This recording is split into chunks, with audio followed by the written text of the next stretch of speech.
नमस्ते मेरे प्यारे भाई। और हम सब जुड़े हैं maths concept king YouTube channel पर रेलवे की सीरीज पढ़ने के लिए। रेलवे 2024 के एग्जाम को हम टारगेट कर रहे हैं, जिसमें NTPC, group D, ALP, technician, RPF, सब इंस्पेक्टर, कांस्टेबल सारे ही एग्जाम शामिल हैं। और मेरे प्यारे भाई, इस वीडियो में मैं आपको प्रॉफिट एंड लॉस, लाभ हानि चैप्टर पढ़ाने वाला हूं और ये पार्ट 1 है। मैं आपको बताता चलूं कि रेलवे में जो भी अर्थमेटिक मैथ, जो भी अंकगणित पूछा जाता है, उनमें सबसे ज्यादा इंपॉर्टेंट चैप्टर, यानी कि जिस चैप्टर के सवाल आपके एग्जाम में सबसे ज्यादा आएंगे, वो प्रॉफिट लॉस से होंगे, लाभ हानि से होंगे। अगर कोई बच्चा ये समझे कि मैं 20-25 सवाल करके चैप्टर तैयार कर लूंगा, तो वो वहम दिमाग से निकाल दे। अगर आपको प्रॉफिट लॉस ढंग से पढ़ना है, तो कम से भी कम आपको इसके प्रीवियस ईयर के 70-80 सवाल मेरे प्यारे भाई प्रैक्टिस करने पड़ेंगे। और मैंने प्रीवियस ईयर के रेलवे के 70-80 बेस्ट क्वेश्चन छांट लिए हैं, इसलिए इन 70-80 क्वेश्चंस को मैं यहां पर 2 पार्ट में कराऊंगा। आप इनको जरूर देखें। मैक्सिमम चांसेस हैं कि इसी से ही प्रॉफिट लॉस का सवाल दोबारा से रिपीट होगा। इसमें डिस्काउंट नहीं है, डिस्काउंट की हम एक सेपरेट क्लास अलग से लेंगे मेरे प्यारे भाई। यह वीडियो रेलवे के सभी एग्जाम्स के लिए है, चाहे आप कोई भी एग्जाम क्यों ना दें। हम अपने YouTube channel maths concept king पर पूरी रेलवे की फ्री सीरीज पढ़ा रहे हैं। यहां देखिए, railway practice series maths concept king हमारा YouTube चैनल है। 1 मिलियन से ज्यादा इस पे स्टूडेंट्स हैं। आप जब यहां पे क्लिक करेंगे तो आपको पूरी प्लेलिस्ट मिल जाएगी, जिसमें मैंने नंबर सिस्टम, सिंप्लीफिकेशन, घातांक करनी बहुत इंपॉर्टेंट है, एलसीएम, एचसीएफ और परसेंटेज, रेशियो, ये सारे चैप्टर्स मैंने पढ़ा दिए हैं। ठीक है ना। ये सीरीज हमने अब दोबारा कंटिन्यू की है। और आज की क्लास में हम अब तक जो भी हमने चैप्टर पढ़े हैं, उनमें सबसे ज्यादा इंपॉर्टेंट प्रॉफिट लॉस पढ़ने वाले हैं। और ये जो 70-80 बेस्ट क्वेश्चंस मैं आपको कराऊंगा 2 पार्ट में, ये सारे के सारे सवाल आपको हमारी इस बुक में मिल जाएंगे। रेलवे की जो मैथमेटिक्स की कंप्लीट प्रैक्टिस बुक है, इसमें हमने रेलवे ग्रुप डी के, एनटीपीसी के, ALP, technician, sub inspector, constable, JE के सब अच्छे अच्छे सवाल मैंने यहां पर डाले हैं। आपको सवाल करते टाइम ये फील होगा कि कितने बेहतरीन बेहतरीन सवाल ने रेलवे में पूछे हुए हैं। ठीक है जी। आप केवल आसान आसान सवाल करके अपने आप को हीरो ना समझें। जब तक आप एग्जाम लेवल के सवालों को नहीं कर लेते, सारी प्रैक्टिस नहीं कर लेते, तब तक आप ओवर कॉन्फिडेंस बिल्कुल फील ना करें। और ये इस बुक में रेलवे के इजी, मॉडरेट, डिफिकल्ट सारे ही सवाल कवर हैं विद सॉल्यूशन। तो आप इस बुक को अमेजन, फ्लिपकार्ट से ऑनलाइन ऑर्डर कर सकते हो। आप कॉम्बो से पढ़ाई करेंगे, जिसमें रेलवे रीजनिंग और रेलवे मैथ्स दोनों शामिल है, तो और भी बेहतर होगा। 4-4 इस पे क्वेश्चन हैं प्रीवियस ईयर के प्रैक्टिस के लिए। ये प्रीवियस ईयर की बेस्ट प्रैक्टिस बुक है मेरे भाई, तो आप इनको जरूर ऑर्डर करके प्रैक्टिस करें डेली की डेली। अब मैं यहां से शुरू करूंगा सवाल नंबर 1। क्वेश्चन नंबर 1 मैंने साथ साथ देखिए सवाल को इंग्लिश में भी लिखा है, हिंदी में भी लिखा है, और यह भी है कि ये सवाल का सोर्स क्या है, किस एग्जाम में आया है, किस डेट को आया है, किस शिफ्ट को आया है, एग्जैक्ट यहां पर लिखा हुआ है। पहला सवाल देखिए, किसी वस्तु की बिक्री पर लाभ प्रतिशत 74% है। किसी वस्तु की बिक्री पर जो प्रॉफिट परसेंटेज है वो 74% है।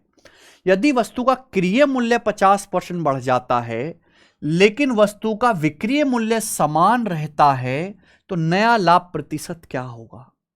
बहुत आसान सवाल है। किसी वस्तु की बिक्री पर जो प्रारंभिक लाभ प्रतिशत है 74%, इसका मतलब यह है कि अगर किसी वस्तु का क्रय मूल्य 100 रुपए है, तो 100 रुपए पे आपको 74 रुपए का फायदा हुआ। 100 रुपए पे आपको 74%, यानी कि 74 का फायदा हुआ, तो सामान का जो विक्रय मूल्य है वो 174 रुपए है। अब हुआ क्या? कॉस्ट प्राइस 50% बढ़ जाता है। कॉस्ट प्राइस है 100, अगर कॉस्ट प्राइस 50% बढ़ाओगे तो कॉस्ट प्राइस कितना हो जाएगा? 150 रुपीज हो जाता है, 150 रुपए। लेकिन सेलिंग प्राइस समान रहता है, सेलिंग प्राइस वही रहता है 174। तो मेरे भाई अब कितना लाभ होगा आपको बताइए। अगर आप 150 रुपए का सामान आप 174 रुपए में बेचेंगे, तो आपको कितने रुपए का प्रॉफिट होगा? 24 रुपए का प्रॉफिट होगा। कितने रुपए पर? 150 रुपए पर। और परसेंटेज में कितना आएगा? गुणा 100%। परसेंटेज में बताना है ना, तो 0 0 खत्म, 240/15 यानी कि 16%। 16% आंसर है। तो नया जो लाभ प्रतिशत होगा वो 16% का होगा। मुझे लगता है कि ये सवाल हर बच्चा समझ पाएगा। आगे चलेंगे। सवाल नंबर 2, सवाल नंबर 2 आरआरबी एनटीपीसी के पेपर में आया है। ये देखिए, रमेश एक वस्तु को उसके वास्तविक मूल्य से, ओरिजिनल प्राइस से 15% कम पर खरीदता है और वास्तविक मूल्य से 10% अधिक दाम पर बेचता है। लाभ का प्रतिशत क्या होगा, लगभग में बताना है। देखिए भैया, मान लिया, देखिए जब सवाल का डाटा बहुत आसान हो तो आप सवाल को 100 मान के बहुत जल्दी कर सकते हैं। माना एक वस्तु का जो ओरिजिनल प्राइस है 100 रुपए, माना एक वस्तु का जो ओरिजिनल प्राइस है, जो वास्तविक मूल्य 100 रुपए है। सवाल बोला है रमेश भाई साहब वस्तु को उसके वास्तविक मूल्य से 15% कम पर खरीदता है। अगर वस्तु का ओरिजिनल प्राइस 100 है तो 100 से 15% कम कितना होगा? 100 से 15% कम होता है 85। 100 को 15% कम करिए 85, यानी कि रमेश ने वस्तु 85 रुपए में खरीदी और खरीदने के बाद वास्तविक मूल्य से 10% अधिक दाम पर बेचा। ओरिजिनल प्राइस है 100, 100 से 10% अधिक दाम पर बेचा। 100 से 10% ज्यादा कितना होता है? ओरिजिनल प्राइस मैंने 100 माना है, 100 से 10% ज्यादा होता है 110, यानी कि 110 में बेचा। प्रॉफिट क्या हुआ? 85 रुपए का सामान खरीद के 110 में बेच दिया, तो प्रॉफिट कितना होगा? इस सीपीएसपी का रेशियो ले लिया करो। रेशियो लेने से कैलकुलेशन आसान हो जाती है, क्योंकि 5 से कट जाएगा 17 बार, ये कट जाएगा 22 बार, यानी कि मैं ये कह सकता हूं कि 17 रुपए का सामान 22 में बिका, तो आपको 5 रुपए का फायदा हुआ 17 पर। परसेंटेज में कितना हुआ? इंटू 100%। तो 500 को 17 से भाग करेंगे तो 17 से 51। अगर ये 510 होता तो पूरा 30 बार जाता, लेकिन ये 500/17 तो 30% से कम आएगा। 30% से हल्का सा कम आएगा। ये आंसर नहीं है तो काफी कम है, ये आंसर नहीं है। 30% से हल्का सा कम ये वाला है। अगर 500 की बजाय 510 होता तो 510/17 30 आता है, 500/17 तो 30% से हल्का सा कम आएगा। डी ऑप्शन आंसर आ गया। ये सवाल नंबर 3, ये सवाल भी आरआरबी एनटीपीसी के पेपर का है। टोनी भाई साहब 6.5 लाख रुपए की कुल लागत पर 2 कार ए और बी खरीदते हैं। टोनी जी ने 6.5 लाख रुपए खर्च करके 2 कार खरीदी ए और बी। कार ए को 20% लाभ पर बेचते हैं। टोनी ने कार ए को 20% लाभ पर बेचा, कार बी को 25% लॉस पर बेचा। दोनों कार के लिए समान विक्रय मूल्य प्राप्त किया। दोनों कार का सेलिंग प्राइस सेम है ना? दोनों कार के लिए समान विक्रय मूल्य प्राप्त करता है, यानी कि दोनों कारों को समान दाम पर बेचा है। Selling price same for both car. Car A car B के क्रय मूल्य क्या हैं? बहुत बढ़िया। देखिए मेरे दोस्तों, मान लिया कार ए का सीपी ए है, कार बी का सीपी बी है। ये मैंने मान लिया कि माना कार ए का जो सीपी है, जो क्रय मूल्य है वो ए है, और कार बी का जो क्रय मूल्य है वो बी है। देखिए कॉस्ट प्राइस हमेशा 100% होता है। 100% से जो भी कम या ज्यादा होगा वही प्रॉफिट लॉस है। आप बताओ, टोनी ने 2 कार खरीदी, कार ए का सीपी है ए, कार ए को 20% लाभ पर बेचा। आप बताओ 100% होता है सीपी, अगर 100% पे 20% लाभ होगा तो कार ए को कितने में बेचा? 120% में। ये कार ए का सेलिंग प्राइस है, 100% सीपी है, 20% का लाभ हुआ, तो कार ए को क्रय मूल्य के 120% में बेचा। कार बी को 25% नुकसान पर बेचा। 100% पे 25% नुकसान हुआ, तो 100 में से 25 घटाइए। कार बी को उसके कॉस्ट प्राइस के 75% में बेचा। तो कार ए और कार बी का सेलिंग प्राइस बराबर है, तो बराबर कर दीजिए, दोनों का सेलिंग प्राइस सेम है।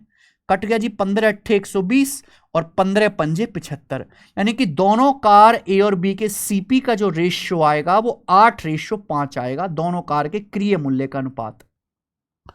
ऑप्शन से देख सकते हैं कि कौन सा ऑप्शन 8:5 है भाई। कार ए और कार बी के सीपी का रेशियो, सॉरी उल्टा हो लिख दिया मैंने, 5:8 आएगा, 5:8। ठीक है, ऑप्शन से देखो ना, क्या ये 5:8 का रेशियो है? नहीं। 30 और 3.5 5:8 का रेशियो नहीं, ये 5:8 का रेशियो है। 2.5 लाख और ये 4 लाख, 50,000 से कटेगा 5:8। ये आंसर नहीं है, तो एक ही ऑप्शन आंसर आ गया। सॉल्व करना चाहते हैं तो दोनों कार की कुल लागत कितनी है? 6.5 लाख। दोनों कार की कुल लागत कितनी है? ए की लागत 5 है, बी की 8 है, तो 5 और 8 13। 5 और 8 13। 13 की वैल्यू सवाल में 6.5 लाख रुपए है। 13 की जो वैल्यू है सवाल में 6.5 लाख रुपए, कितने गुना? 13 पंजे 65, 50,000 गुना, 50,000 टाइम्स। तो कार ए का क्रय मूल्य भी तो 50,000 गुना होगा। 5 की 50,000 में गुणा करेंगे 2.5 लाख, 8 की 50,000 में गुणा करेंगे 4 लाख। ये दोनों कार ए और बी के सीपी आ गए, 2.5 लाख और 4 लाख। ये आसान सवाल है। आगे देखिए अगला, ये सवाल भी एनटीपीसी के पेपर में आया है, थोड़ा सा चेंज है, बस थोड़ा सा। एक आदमी 2 टेबल 1350 रुपए में खरीदता है। एक आदमी ने 2 टेबल खरीदे 1350 रुपए, यानी कि दोनों टेबल का जो कुल क्रय मूल्य है 1350 रुपए है। एक टेबल को 6% नुकसान पर बेचता है और दूसरे को 7.5% लाभ पर बेचता है। एक टेबल को 6% लॉस पर बेचा, दूसरे को 7.5% के प्रॉफिट पर बेचा। कुल मिलाकर उसे ना तो लाभ होती है ना ही हानि होता है, यानी कि दोनों टेबल पर मिलाकर ना तो उसे फायदा हुआ ना नुकसान हुआ। दोनों टेबल के सीपी का अंतर क्या है? दोनों टेबल पर मिलाकर उसे ना तो प्रॉफिट हुआ ना ही लॉस हुआ। आपसे पूछा है दोनों के क्रय मूल्य का अंतर क्या है। नो प्रॉफिट नो लॉस का क्या मतलब है? जैसे आपने एक दुकान खोली, आप दुकान में साबुन भी बेचते हैं, आप दुकान में शैम्पू भी बेचते हैं। आप समझो नो प्रॉफिट नो लॉस का मतलब ना आपने कुछ कमाया ना आपने कुछ गवाया। आपने दुकान खोली, शैम्पू भी बेचते हैं साबुन भी बेचते हैं। आपने शैम्पू पे 5 रुपए का फायदा कमाया, शैम्पू पे आपको 5 रुपए का फायदा हुआ, साबुन पे आपको 5 रुपए का नुकसान हुआ। तो कुल मिला के क्या हो जाएगा? 0 रुपए हो जाएगा कि नहीं? नो प्रॉफिट नो लॉस आ जाएगा। तो नो प्रॉफिट नो लॉस तभी आएगा जब एक वस्तु पर होने वाला प्रॉफिट दूसरी वस्तु पर होने वाले नुकसान के बराबर हो जाए, यानी कि टोटल प्रॉफिट और टोटल लॉस का अमाउंट इक्वल हो जाए। आप बताओ, मान लिया कि 2 मेज हैं, दोनों मेज के क्रय मूल्य ए और बी है। पहली मेज का क्रय मूल्य ए है, दूसरी मेज का क्रय मूल्य बी है। ये मैंने मान लिया। आपने पहली मेज को 6% लॉस पर बेचा, तो पहली मेज पे कितना लॉस हुआ? ए रुपए का 6%, कॉस्ट प्राइस का 6% लॉस हुआ, लॉस। दूसरी मेज को 7.5% लाभ पर बेचा, तो दूसरी मेज पे कितना लाभ हुआ? कॉस्ट प्राइस का 7.5% लाभ हुआ। पहली मेज का लॉस अगर दूसरी मेज के प्रॉफिट के बराबर हो जाए तो यानी कि overall no profit no loss आ जाएगा कि नहीं? ये लॉजिक है और इस वजह से पिछले सवाल से अलग है। पिछले सवाल में सेलिंग प्राइस को सेम करना था, यहां प्रॉफिट लॉस के अमाउंट को सेम करना था। ठीक है भाई, तो यहां से दोनों के सीपी का रेशियो क्या आएगा? 1.5 से जाएगा, 1.5 चौका 6 और 1.5 पंजे 7.5। तो ए बटा बी आ जाएगा 5/4। ये दोनों के सीपी का रेशियो है। दोनों आर्टिकल का कुल क्रय मूल्य कितना है बेटा? 5 + 4 9। दोनों आर्टिकल का टोटल सीपी 9 है। सवाल में 9 की वैल्यू क्या दे रखी है? 1350 रुपए में 2 टेबल खरीदे हैं। आपसे पूछा है दोनों के क्रय मूल्य का अंतर, तो ए का सीपी 5 है, बी का 4 है, 5 4 का डिफरेंस 1। तो 9 की वैल्यू 1350 है, तो 1 की वैल्यू आ जाएगी 150 रुपए। 1350 को 9 से भाग करेंगे तो दोनों के क्रय मूल्य का अंतर 150 रुपए। आंसर आ गया डी ऑप्शन। बहुत अच्छा सवाल भाई साहब, मजेदार क्वेश्चन आ गया। ये सवाल है आपके सामने यहां पर 5। बताओ बेटा, एक वस्तु को सेलिंग प्राइस के 7/12 पर बेचने से मानव को 16% का नुकसान होता है। अगर इसे ओरिजिनल सेलिंग प्राइस के 80% पर बेचा जाए तो लाभ प्रतिशत ज्ञात कीजिए। ये जो सवाल है ना, ये सवाल केवल रेलवे ग्रुप डी में ही नहीं, ये एसएससी में, डीडीए में, इवन यूपीएससी में, सीडीएस में, हर एग्जाम में आ चुका है पिछले 4 सालों में। इतनी ज्यादा वैल्यू है इस सवाल की, ढंग से पढ़ लीजिए। और जो मैं आपको सॉल्यूशन दूंगा वो आपको वर्ल्ड में नहीं मिलेगा, बेहतरीन वर्ल्ड क्लास आपको तरीके सीखने को मिलेंगे। एक वस्तु को उसके ओरिजिनल सेलिंग प्राइस के 7/12 पर बेचने से 16% लॉस होता है। देखिए, लॉस या प्रॉफिट किस पे होता है? क्रय मूल्य पे। और सीपी क्या होता है? 100%। क्रय मूल्य क्या होता है? 100%। आपने एक सामान को उसके ओरिजिनल सेलिंग प्राइस के 7/12 में बेचा, बटे 12 आ रहा है। जब भी ऐसा सवाल है, बटे 12 की शक्ल देख के आप ये मान लीजिए कि माना एक वस्तु का जो ओरिजिनल सेलिंग प्राइस है, माना एक वस्तु का जो एक्चुअल सेलिंग प्राइस है या जो मूल विक्रय मूल्य है वो 12 है। जो भी फ्रैक्शन के बटे में दे रखा है आप उसको एक्चुअल सेलिंग प्राइस मान लीजिए कि माना एक वस्तु का जो एक्चुअल सेलिंग प्राइस है वो 12 रुपए है, 12 माना वस्तु का जो मूल विक्रय मूल्य है 12 है, तो आपने वस्तु को बेचा कितने में? आपने वस्तु को सेलिंग प्राइस के 7/12 में बेचा। 12 का 7/12 तो निकल जाएगा ना 7। आपने वस्तु को 7 रुपए में बेचा, माना वस्तु का एक्चुअल सेलिंग प्राइस 12 है, 12 का 7/12 क्या आएगा 7। आपने सामान को 7 रुपए में बेचा, आपको 16% का नुकसान हुआ। कॉस्ट प्राइस होता है 100%। अगर 100% पे 16% का नुकसान हुआ, 100% क्रिय मूल्य पे 16% लॉस हो गया, तो सामान बिका कितने में? 84% में। सामान बिका कितने में? 84% में। तो 7 की वैल्यू 84% है, 12 गुना 12 सत्ते 84।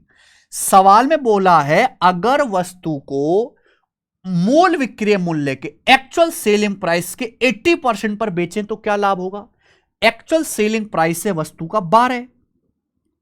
अगर वस्तु को एक्चुअल सेलिंग प्राइस के 80% पर बेचे तो कितना लाभ होगा? 12 का 80% क्या होता है? 12 × 96, 9.6।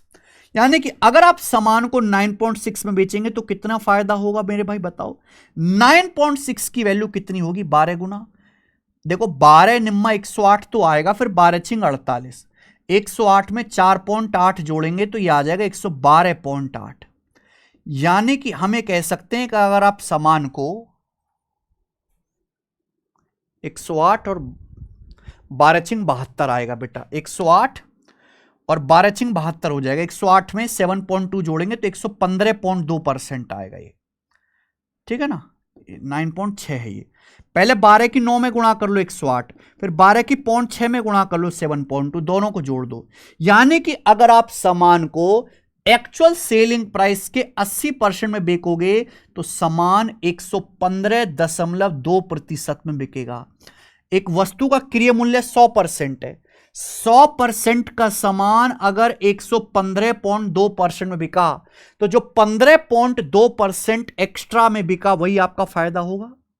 100 रुपए की वस्तु अगर 115.2% में बिक जाए तो जो 100% से एक्स्ट्रा है 15.2, वही आपका फायदा है। एक स्टेप में सवाल सॉल्व। मजा आया करके? अगर आपको मजा आया तो भैया वीडियो को लाइक साथ साथ करते रहे। छठा सवाल असिस्टेंट लोको पायलट के पेपर का है भाई। आप जब इस तरह के क्वालिटी क्वेश्चन नहीं करोगे हैं, आपको केवल आसान आसान रेलवे के 500 सवाल का कलेक्शन है, 500 में से जो सबसे आसान 25 सवाल हैं वो छांट के यूट्यूब पे कराए जाते हैं। आपका क्या दिमाग विकसित होगा, आप क्या सीखोगे, आप क्या पेपर में परफॉर्म करोगे। हम आपको ला रहे हैं रेलवे के सबसे बेस्ट सवाल। आप इन 80 क्वेश्चंस को लगाओ जो मैं आपको 2 पार्ट में कराऊंगा, आपको 500 सवाल लगाने लायक फायदा होगा। और एक टाइप का मैं एक ही सवाल करवाऊंगा, कोई रिपीटेशन नहीं।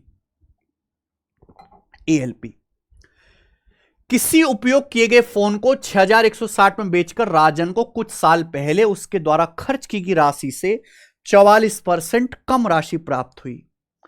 राजन को 5% लाभ लेने के लिए इसे किस कीमत पर बेचना चाहिए था? बहुत बढ़िया सवाल, तो बहुत सरल है लेकिन लिखा इस तरीके से गया है कि भैया आप कंफ्यूज हो जाएं। देखिए,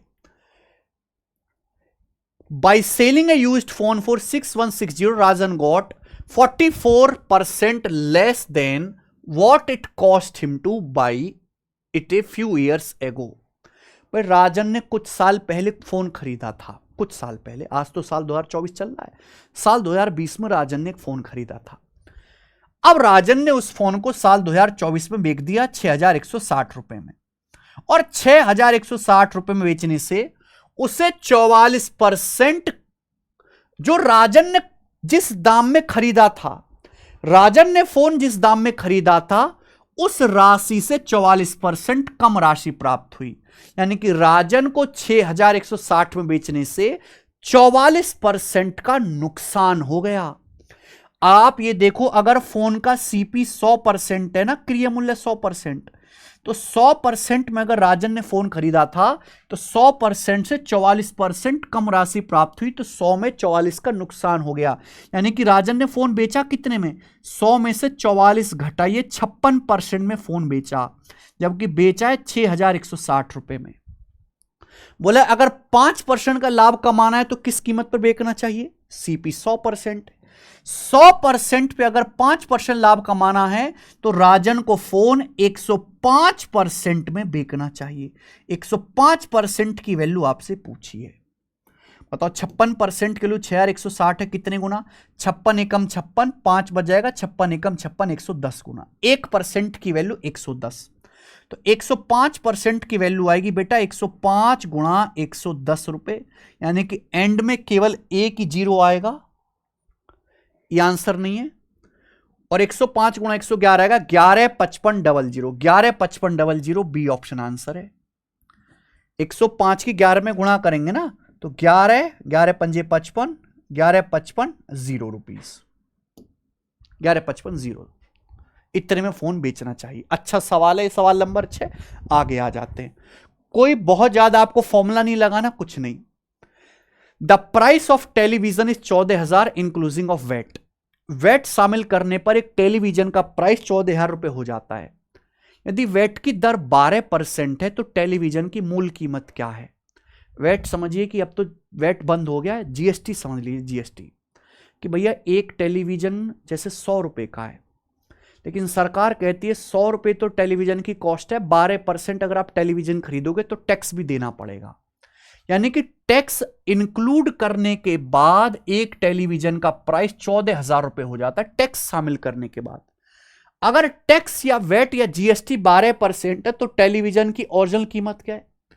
मान लिया जैसे टेलीविजन की ओरिजिनल कीमत 100% है, अगर आप 100% पे 12% वेट लगा दोगे तो टेलीविजन का प्राइस कितना हो जाएगा भाई मेरे? 112%। जबकि टेलीविजन का प्राइस कितना हो जाता है? 14,000 रुपए। बस सॉल्व करना है आपसे। 100% की वैल्यू पूछिए मेरे दोस्तों, नहीं कर सकते क्या? किससे जाएगा? 28 से। 28 चौका 112 और 28 पंजे 140, 4% की वैल्यू 500, फिर 4 से काट देंगे। 1% की वैल्यू क्या आएगी? 500 बटे 4, 125 रुपए। ये 1% की वैल्यू आ जाएगी। टेलीविजन का ओरिजिनल प्राइस 100%, 100% के लिए 2 जीरो चुपका दो, 12,500 रुपए। 100 से गुणा कर देंगे, टेलीविजन की मूल कीमत 12,500 आंसर। अगला सवाल है ग्रुप डी का, अब तक का सबसे बड़ी लैंग्वेज का सवाल है। एक आदमी ने 50 दर्जन केले एक निश्चित धनराशि में खरीदे। एक आदमी ने 50 दर्जन केले खरीदे, बेवजह, खाना तो है नहीं, उसे खरीद के रख लिए। वह 5 दर्जन केलों को खराब हो जाने के कारण बेच नहीं सका। एक आदमी ने कुल 50 दर्जन केले खरीदे, 50 दर्जन केलों में से 5 दर्जन केले खराब हो गए और वो बेचे नहीं जा सके। अगर कोई सामान खराब हो जाता है, चोरी हो जाता है, सड़ जाता है, फेंकना पड़ता है, तो इसका मतलब उस सामान पे हमें 100% का नुकसान हुआ, 100% का। कैसे? जैसे आप ये समझो जैसे पेन है, ये पेन मैं खरीद के लाया मार्केट से 10 रुपए का, ये पेन में 10 रुपए का खरीद के लाया और मेरे दोस्त ने पेन चुरा लिया, तो 10 रुपए का पेन में खरीद के लाया था, मुझे 10 रुपए का नुकसान हो गया। परसेंटेज में कितना? 100%। तो 100% नुकसान हुआ कि नहीं? आप केले खरीद के लाए भैया, केले खरीद के लाए आप 100 रुपए के, सड़ गए सारे के सारे, तो 100 रुपए पे 100 रुपए का नुकसान हो गया, 100%। तो अगर कोई वस्तु चोरी हो जाती है, सड़ जाती है, फेंकनी पड़ती है, आग में जल जाती है, तो इसका मतलब उस वस्तु पे हमें 100% लॉस हो गया। तो यानी कि हमने खरीदे थे 50 दर्जन, 50 दर्जन में से 5 दर्जन तो सड़ गए। आगे अच्छे केलों, उसने अच्छे केलों का 2/3 भाग 20% प्रति दर्जन के लाभ पर बेचा।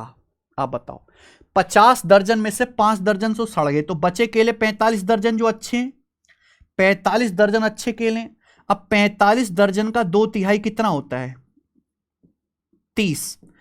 30 दर्जन उसने केले बेचे हैं 20% लाभ पर। 30 दर्जन केले बेचे 20% लाभ पर, और बाकी अच्छे केले जो हैं, बाकी के जो अच्छे अच्छे केले हैं उनको 5% प्रति दर्जन के लाभ पर बेचा। तो बाकी केले कितने बचे बेटा? टोटल 50 दर्जन होने चाहिए, 5 और 30 35 हो गया, तो 35 और 15 50, यानी कि बाकी के 15 दर्जन केले उसने बेचे हैं 5% प्रति दर्जन के लाभ पर। बोला पूरे सौदे में, यानी कि सारे केलों पर मिलाकर, सारे केलों पर उसका लाभ या हानि परसेंट क्या है। तो भैया ये सवाल बन गया डेविएशन का या वेटेड एवरेज का। अगर आपको डेविएशन नहीं आता है भाई, एक ऐसा तरीका है डेविएशन जो बड़े बड़े सवालों को ऐसे धूल चटा के रख देता है, बड़े बड़े सवाल को। इसी चैनल मैथ्स कॉन्सेप्ट किंग पर मैंने डेविएशन की कंप्लीट डेडिकेटेड वीडियो डाल रखी है, जो है डेविएशन की। देखो परसेंटेज डेविएशन मेथड, पूरे यूट्यूब पे आपको इतना सिंपल तरीका नहीं मिलेगा। मैंने खुद इस चीज को इन्वेंट किया है। सवालों को उड़ाने का जबरदस्त तरीका, कैसा भी सवाल हो, एलिगेशन जहां मुश्किल हो जाता है वहां डेविएशन काम आता है। अब यहां एलिगेशन लगाओगे या बेसिक से करोगे काफी हेक्टिक हो जाएगा। 5 दर्जन के लिए 100% लॉस पर, 30 दर्जन के लिए 20% प्रॉफिट पर, 15 दर्जन के लिए 5% प्रॉफिट पर, पूरे सौदे में लाभ या हानि। हमें केलों की संख्या की जरूरत ही नहीं होती, रेशियो ले लो। 5 से कट रहा है, 5 एकम 5, 5 इंक 30, 5 तिया 15, 5 एकम 5, 5 इंक 30, 5 तिया 15। यहां डाटा बहुत आसान है। आप बताओ, ऐसे सोचो, यहां एक केले का 100% नुकसान हुआ, माइनस का 100। यहां 6 किलो का 20% प्रॉफिट हुआ, 20 छिक्का 120। यहां 3 किलो पर 5% प्रॉफिट हुआ, 3 पंजे 15। तो 120 और माइनस 100, 20 आ गया। 20 में 3 पंजे 15 जोड़ेंगे 35%। तो 35% का आपको फायदा हुआ, क्योंकि पॉजिटिव आ रहा है। कितने केलों पर? 1, 6, 7 और 3 10, टोटल 10 केले बटे 10। तो 35 बटे 10 आ गया 3.5। 3.5% का आपको गेन हुआ है। अगर आंसर पॉजिटिव आता है तो गेन है, नेगेटिव आता है तो लॉस है। तो ये लॉस वाला आंसर मत लगाना, पॉजिटिव आ रहा है तो प्रॉफिट वाला आएगा आंसर। माइनस का 100, प्लस का 120 और प्लस का 15, 35 हो गया। 35% का प्रॉफिट 6, 3, 9 और 1, 10 किलो पर बटे 10, 3.5%। बेस्ट तरीका, बेस्ट मेथड। आगे आइए, सवाल नंबर 9, ग्रुप डी का। वस्तु एक्स को 10% लॉस पर, वाई को 15% लाभ पर बेचने से एक आदमी को 7 रुपए का लाभ होता है। अगर वो एक्स को 12% लाभ पर और वाई को 5% लाभ पर बेचे तो उसे 10 रुपए का लाभ हुआ होता। एक्स और वाई के मूल क्रिय मूल्य का योग क्या है? एक्स और वाई के सीपी का योग क्या है? देखिए, ऐसे सवाल में 2 इक्वेशन, भाई एसएससी से ज्यादा ऐसे सवाल रेलवे में आए हुए हैं। ऐसे सवालों में 2 इक्वेशन सॉल्व करनी पड़ती है। ग्रुप डी का अच्छा सवाल है, इसको मैं अच्छे सवाल की कैटेगरी में रखूंगा। देखो, और मैं आपको बेस्ट तरीका बता रहा हूं कैसे करना। ये एक्स है और ये वाई है। सुनना, वस्तु एक्स को 10% के लॉस पर बेचा जाता है। वस्तु एक्स को बेचा जाता है 10% लॉस पर, लॉस मतलब माइनस। वाई को बेचा जाता है 15% के प्रॉफिट पर। एक्स पे 10% लॉस हुआ, वाई पे 15% प्रॉफिट हुआ, और कुल मिलाकर 7 रुपए का फायदा हुआ, 7 रुपीज का प्रॉफिट हुआ। आगे, अगर एक्स को 12% के लाभ पर बेचा जाए, 12% के लाभ पर, और वाई को 5% के लाभ पर बेचा जाए, तो हमें 10 रुपए का लाभ होता है। कितने रुपए का लाभ होता है? 10 रुपए का प्रॉफिट होता है। एक्स वाई के सीपी का सम बताओ। तो मुझे एक्स और वाई के क्रिय मूल्य का सम निकालना पड़ेगा, यानी कि एक्स और वाई की अलग अलग वैल्यू निकालनी पड़ेगी एक्स वाई के सीपी का। देखो, या तो आप एक्स को सेम बनाओ या वाई को सेम बनाओ, जो भी जल्दी हो सके। 10-12 को सेम बनाना पड़ेगा, 15-5 को सेम बनाना आसान है। ये मेरे दोस्तों 15 है, यहां भी 15 बना लो 3 से गुणा। अगर मैं पूरे को 3 से गुणा करूंगा तो 12 तिया 36%, ये 3 पंजे 15%, और ये आ जाएगा 30 रुपीज। मैंने इस पूरे को 3 से गुणा कर दिया। अब आप क्या करो मेरे प्यारे भाई, घटा दीजिए, घटा दीजिए मेरे प्यारे भाई। आप बोलोगे हाँ जी सर बिल्कुल सर, ये 36 है ना, घटा दो, ठीक है। आप घटा दीजिए मेरे प्यारे भाई। जब आप दोनों को घटाओगे तो होगा क्या, जैसे ऊपर से नीचे, नीचे से ऊपर, कैसे भी घटा लो। अब ये पॉजिटिव है नेगेटिव, मैं ऐसे घटा लेता हूं। जब आप घटाओगे तो 36 में से 10 घटाओगे 46%, 36 में से -10 घटाओगे 46%, यानी कि x के सीपी का 46% क्या है? देखो, 15 से 15 तो कट जाएगा, 15 में से 15 घटाओगे कट जाएगा। 30 में से 7 घटाओगे 23, 30 में से 7 घटाओगे 23, यानी कि 23 रुपए, 23। तो मैं ये कह सकता हूं कि x के क्रिय मूल्य का 46% 23 है। 46% के लिए 23 रुपए x के सीपी का। तो x के सीपी का 100% कितना है? 50 रुपए। नहीं समझे बात को समझे कि नहीं समझे मेरे भाई? अरे भाई साहब कि भाई 46% के लिए 23 के बराबर है, तो 2% की वैल्यू 1 रुपए के बराबर, तो 100% की वैल्यू 50 के बराबर। 46 का आधा 23, 100% का आधा 50, तो x का सीपी 50 रुपए आ गया।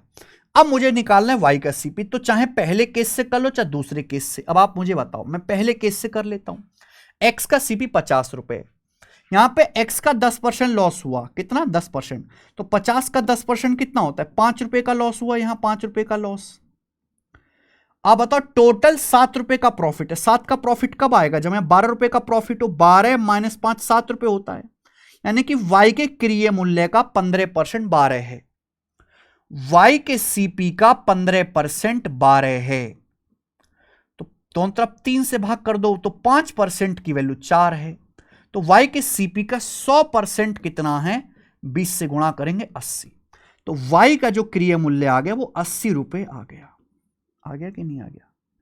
15% की वैल्यू 12 रुपए है, तो 1% की वैल्यू 12/15, 100% की वैल्यू आ गई मेरे दोस्तों 80 रुपए। तो x और y के सीपी का योग क्या आ जाएगा? 50 + 80 130 रुपए। ये स्मार्ट सॉल्यूशन है। हो सकता है आपको कम समझ में आया हो, पर ऐसे में 1-2 सवाल और करवाऊंगा, आपको पूरा समझ में आ जाएगा। ये बताइए, ग्रुप डी का तगड़ा सवाल, ऐसे जाबड़ जाबड़ सवाल ग्रुप डी में आए हुए हैं। देखो आप, एक दुकानदार को पता चलता है कि जब वह एक किस्म के चावल को 50 रुपए किलोग्राम की दर से बेचता है तो 20% का लॉस होता है, पहली लाइन। और जब वह एक दूसरी किस्म के चावल को 72 रुपए किलोग्राम की दर से बेचता है तो 20% का प्रॉफिट होता है। अगर उन चावल को 3:2 के अनुपात में मिलाने के बाद मिश्रण को 64 रुपए पर केजी की दर से बेचा जाए तो उसका कुल लाभ ज्ञात कीजिए। 1 दशमलव स्थान तक बताना है। आप सुनिए मेरे भाई, अब आएगा मजा। पहले आप दोनों टाइप के चावल का सीपी निकालो। अगर हम एक टाइप के चावल को 50 रुपए पर केजी में बेचते तो 20% का लॉस होता है। 20% लॉस का मतलब 1/5, यानी कि 5 रुपए पे 20% का लॉस होता है। अगर चावल का सीपी 5 है, तो 5 का 20% 1 का लॉस हुआ, तो चावल बिका कितने में? 4 में। जबकि चावल बिका कितने में? 50 रुपए पर केजी। अगर 4 की वैल्यू 50 है 12.5 गुना, तो 5 की वैल्यू भी 12.5 गुना आ जाएगी 62.5। तो पहले टाइप का चावल का सीपी है 62.5। दूसरा, अगर दूसरे टाइप के चावल को 72 रुपए पर केजी के हिसाब से बेचता है तो 20% लाभ होता है। 20% लाभ का मतलब 1/5, क्योंकि चावल का सीपी अगर 5 है तो 5 पे 1 का प्रॉफिट हुआ, बिका कितने में? 6 में। 6 की वैल्यू 72 है, 12 गुना, तो 5 की वैल्यू भी 12 गुना आ जाएगी 60 रुपए। तो दूसरे टाइप के चावल का जो सीपी है 60 रुपए है। तो मैंने दोनों टाइप के चावल का क्रिय मूल्य निकाल लिया। अब एक बात बताओ, हमारे पास 2 टाइप के चावल हैं, एक का दाम है 62.5 रुपए पर केजी, दूसरे का दाम है 60 रुपए पर केजी। ठीक है, अब दोनों टाइप के चावल को 3:2 के अनुपात में मिलाया जाता है। इन दोनों टाइप के चावल को 3:2 के अनुपात में मिक्स किया जाता है।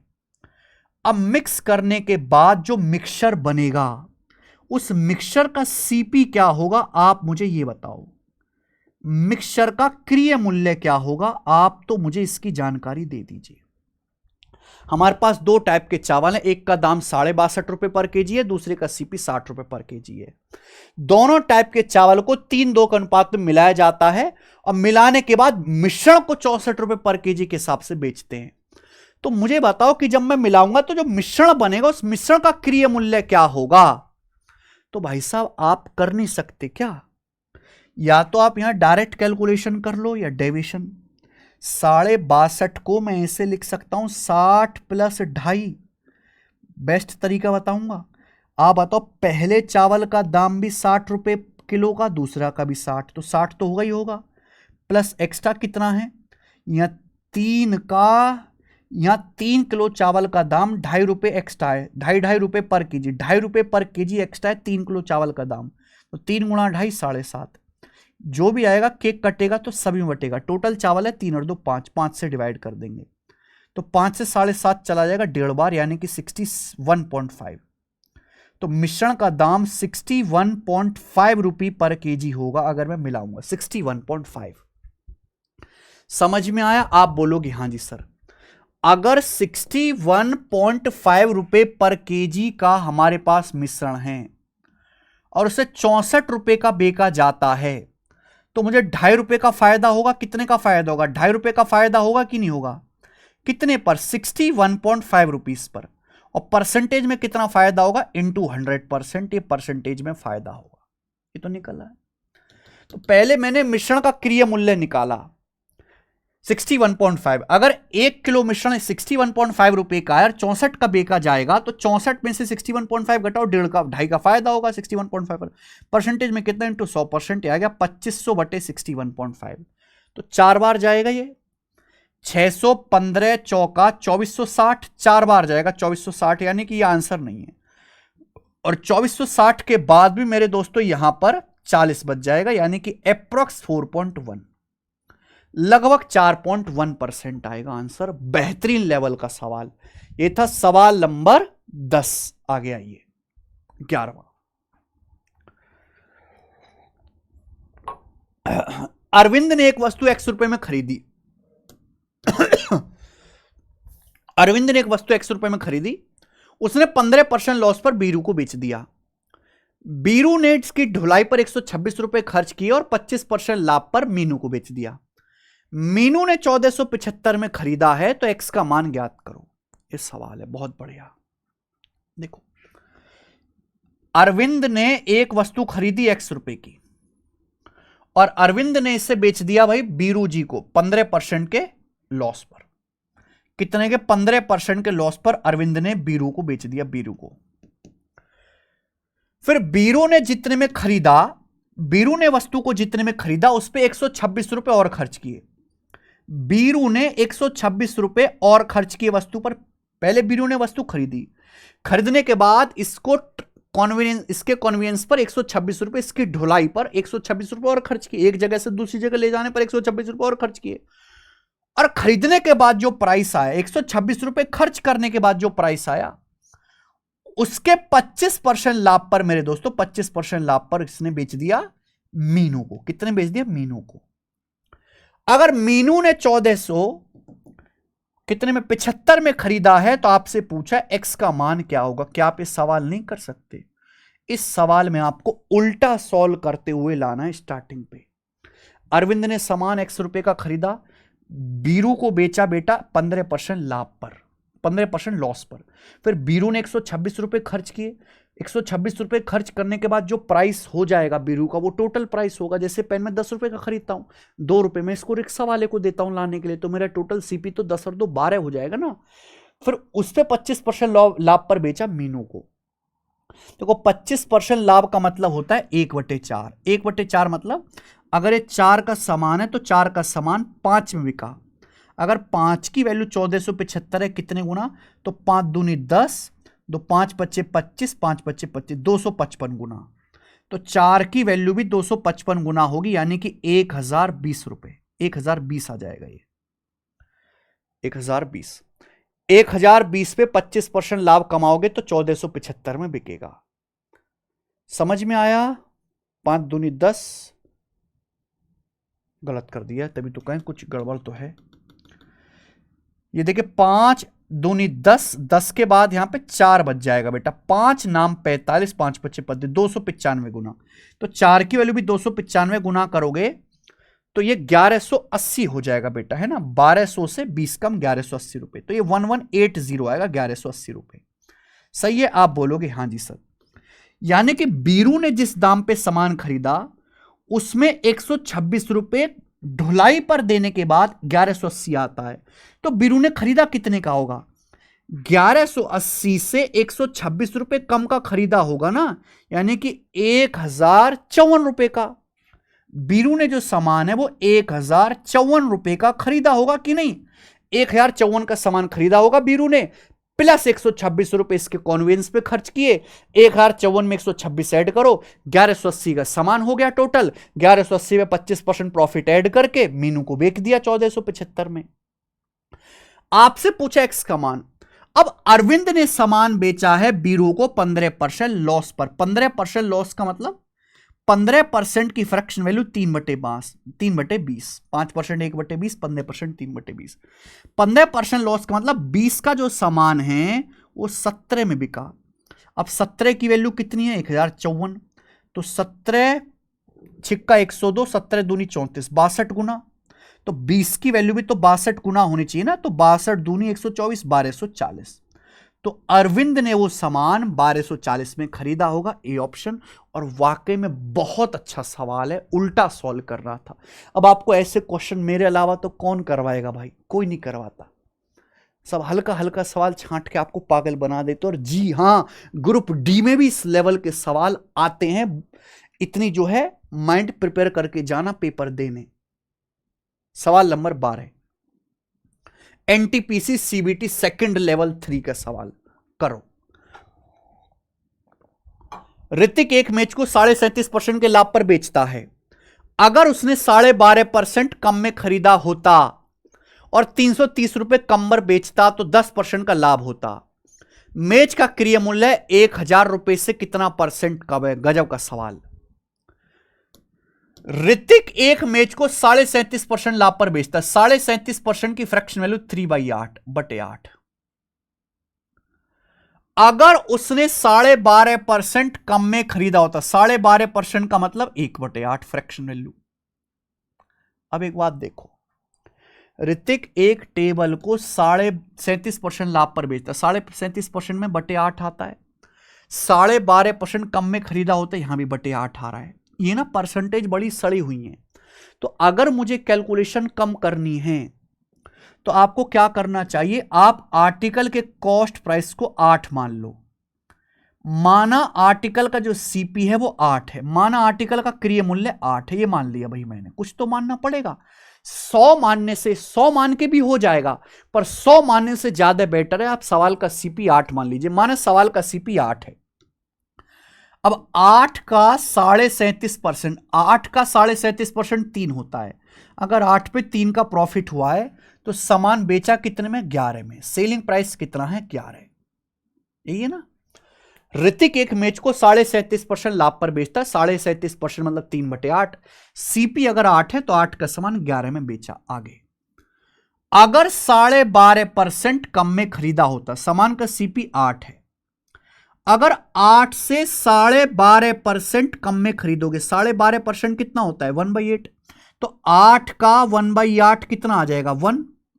तो अगर 8 से 1 कम में खरीदोगे यानी कि 7 में।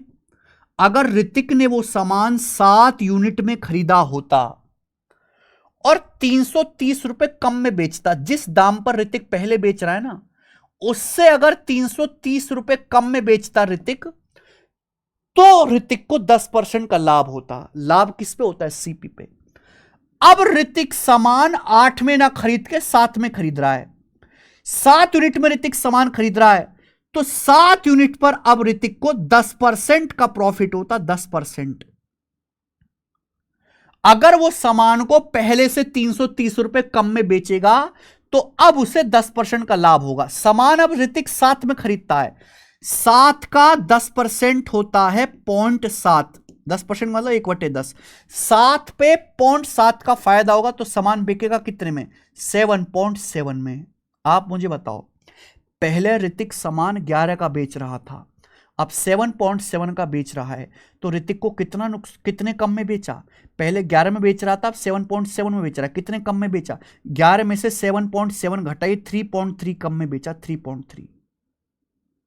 3.3 की वैल्यू 330 रुपए। सवाल में कितने गुना? 100 गुना। तो कॉस्ट प्राइस भी 8 का 100 गुना होगा, 800 रुपए। तो वस्तु का क्रय मूल्य आ गया 800 रुपए। सवाल यह है, मेज का क्रय मूल्य 1000 से कितना प्रतिशत कम है? 1000 से 800 कितना कम है? तो 1000 से 800 200 रुपए कम है। 1000 से 800 200 रुपए कम है, जो कि कितना होता है? 20%। 1000 से 800 20% कम है। गजब का सवाल, कितना घुमाया है बेटा आपको। आगे आइए, देख रहे हैं हर लैंग्वेज का एक एक सवाल ही मैं आपको करवा रहा हूं, बेहतरीन सवाल है। Lovely calculate his profit percentage on selling price. Lovely अपना प्रॉफिट परसेंटेज सेलिंग प्राइस पर निकालता है, जबकि बंटी कॉस्ट प्राइस पर। उन्होंने पाया कि इनके प्रॉफिट का डिफरेंस 100 रुपए है। सेलिंग प्राइस इज सेम, दोनों का सेलिंग प्राइस सेम है। If there selling price is same, दोनों का जो सेलिंग प्राइस है वो सेम है, और दोनों को ही 25% प्रॉफिट होता है। Both of them get A 25% profit, दोनों को 25% प्रॉफिट होता है। What the selling price, selling price क्या है? आपसे पूछा सेलिंग प्राइस क्या है। बहुत बढ़िया, देखो तरीके तो बहुत सारे हो सकते हैं, पर मैं आपको रेशियो मेथड बताऊंगा। देखिए, ये हो गया लवली, ये हो गया बंटी। लवली बंटी, बंटी बबली करता तो ज्यादा बढ़िया रहता। यहां मैं लिख रहा हूं सीपी और यहां मैं लिख रहा हूं एसपी। अब एक बात को सुनना, लवली प्रॉफिट निकालता है सेलिंग प्राइस को बेस मान के। देखो प्रॉफिट हमेशा क्रय मूल्य को बेस मान के निकाला जाता है। प्रॉफिट क्या होता है? प्रॉफिट परसेंटेज होता है, प्रॉफिट बटे cost price into 100%। Lovely selling price को बेस मान के प्रॉफिट निकालता है, जबकि बंटी सही काम करता है। बंटी लागत मूल्य को लाभ की गणना करता है। वो पाते हैं उनके लाभ का अंतर 100 रुपए। सेलिंग प्राइस दोनों का सेम है, दोनों का सेलिंग प्राइस सेम है, दोनों को 25% का लाभ मिला। 25% लाभ का मतलब होता है 1/4। दोनों को 25% का लाभ मिला, 1/4।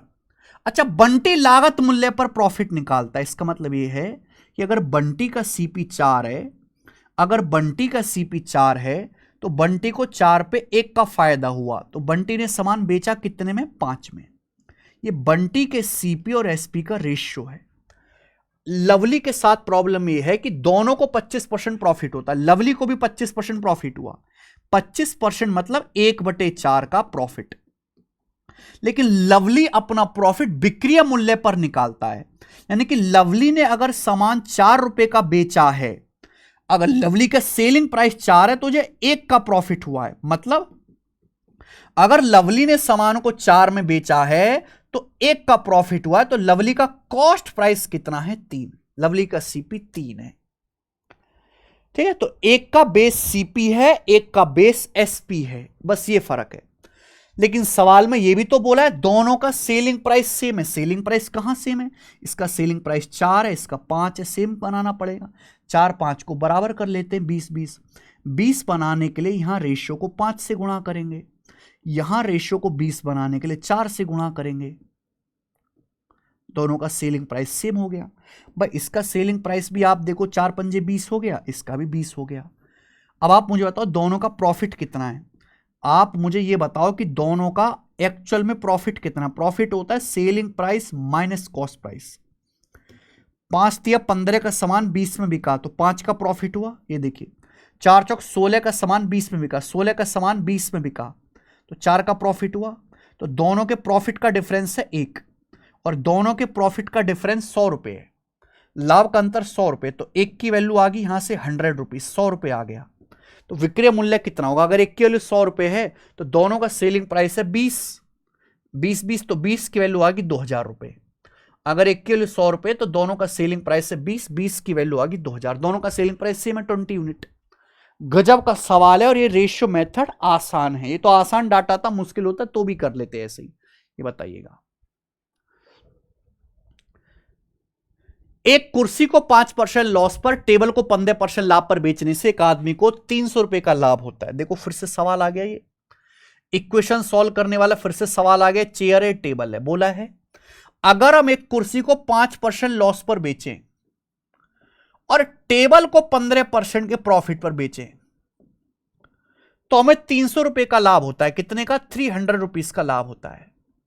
अगर एक चेयर को 5% लाभ पर बेचें, टेबल को 15% प्रॉफिट पर बेचें तो 300 रुपए का लाभ होता है। आगे, अगर कुर्सी को 5% लाभ पर बेचें, कुर्सी को, और टेबल को 5% लाभ पर बेचें तो 180 रुपए का फायदा होता है।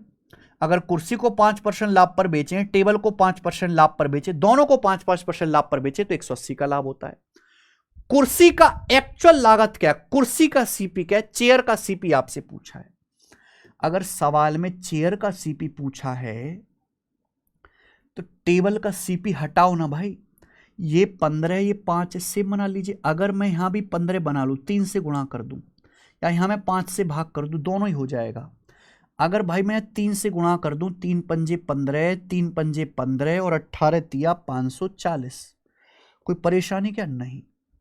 अब आप मुझे घटा दीजिए, आप घटा दीजिए मेरे प्यारे भी। चेयर का सीपी अपने आप आ जाएगा उड़ के। जब आप घटाओगे तो 15 से 15 कट जाएगा।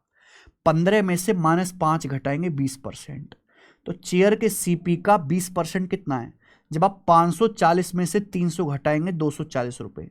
तो चेयर के क्रिय मूल्य का 20% 240 है। चेयर के सीपी का 20% 240 है।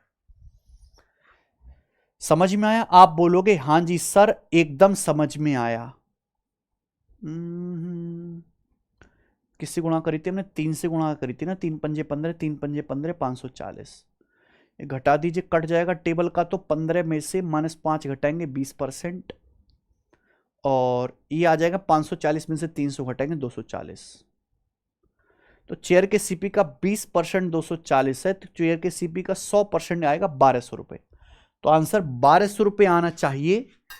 कोई गड़बड़ है क्या सवाल में? एक बार चेक कर लेते हैं। ठीक है भाई, 5% लॉस है चेयर पे, टेबल पे 15% प्रॉफिट है, 300 का फायदा। चेयर पे 5%, यहां 5%, 180 का फायदा। 3 से गुणा कर दिए, 15 15 540 हो गया। जब घटाएंगे तो 15 15 कट जाएगा। 15 में से -5 गया 20%, ये आ जाएगा 240 रुपए, यानी कि ठीक है। तो चेयर के सीपी का 20% 240 है।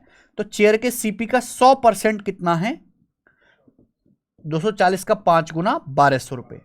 तो चेयर के क्रिय मूल्य का 100% 1200 रुपए आना चाहिए।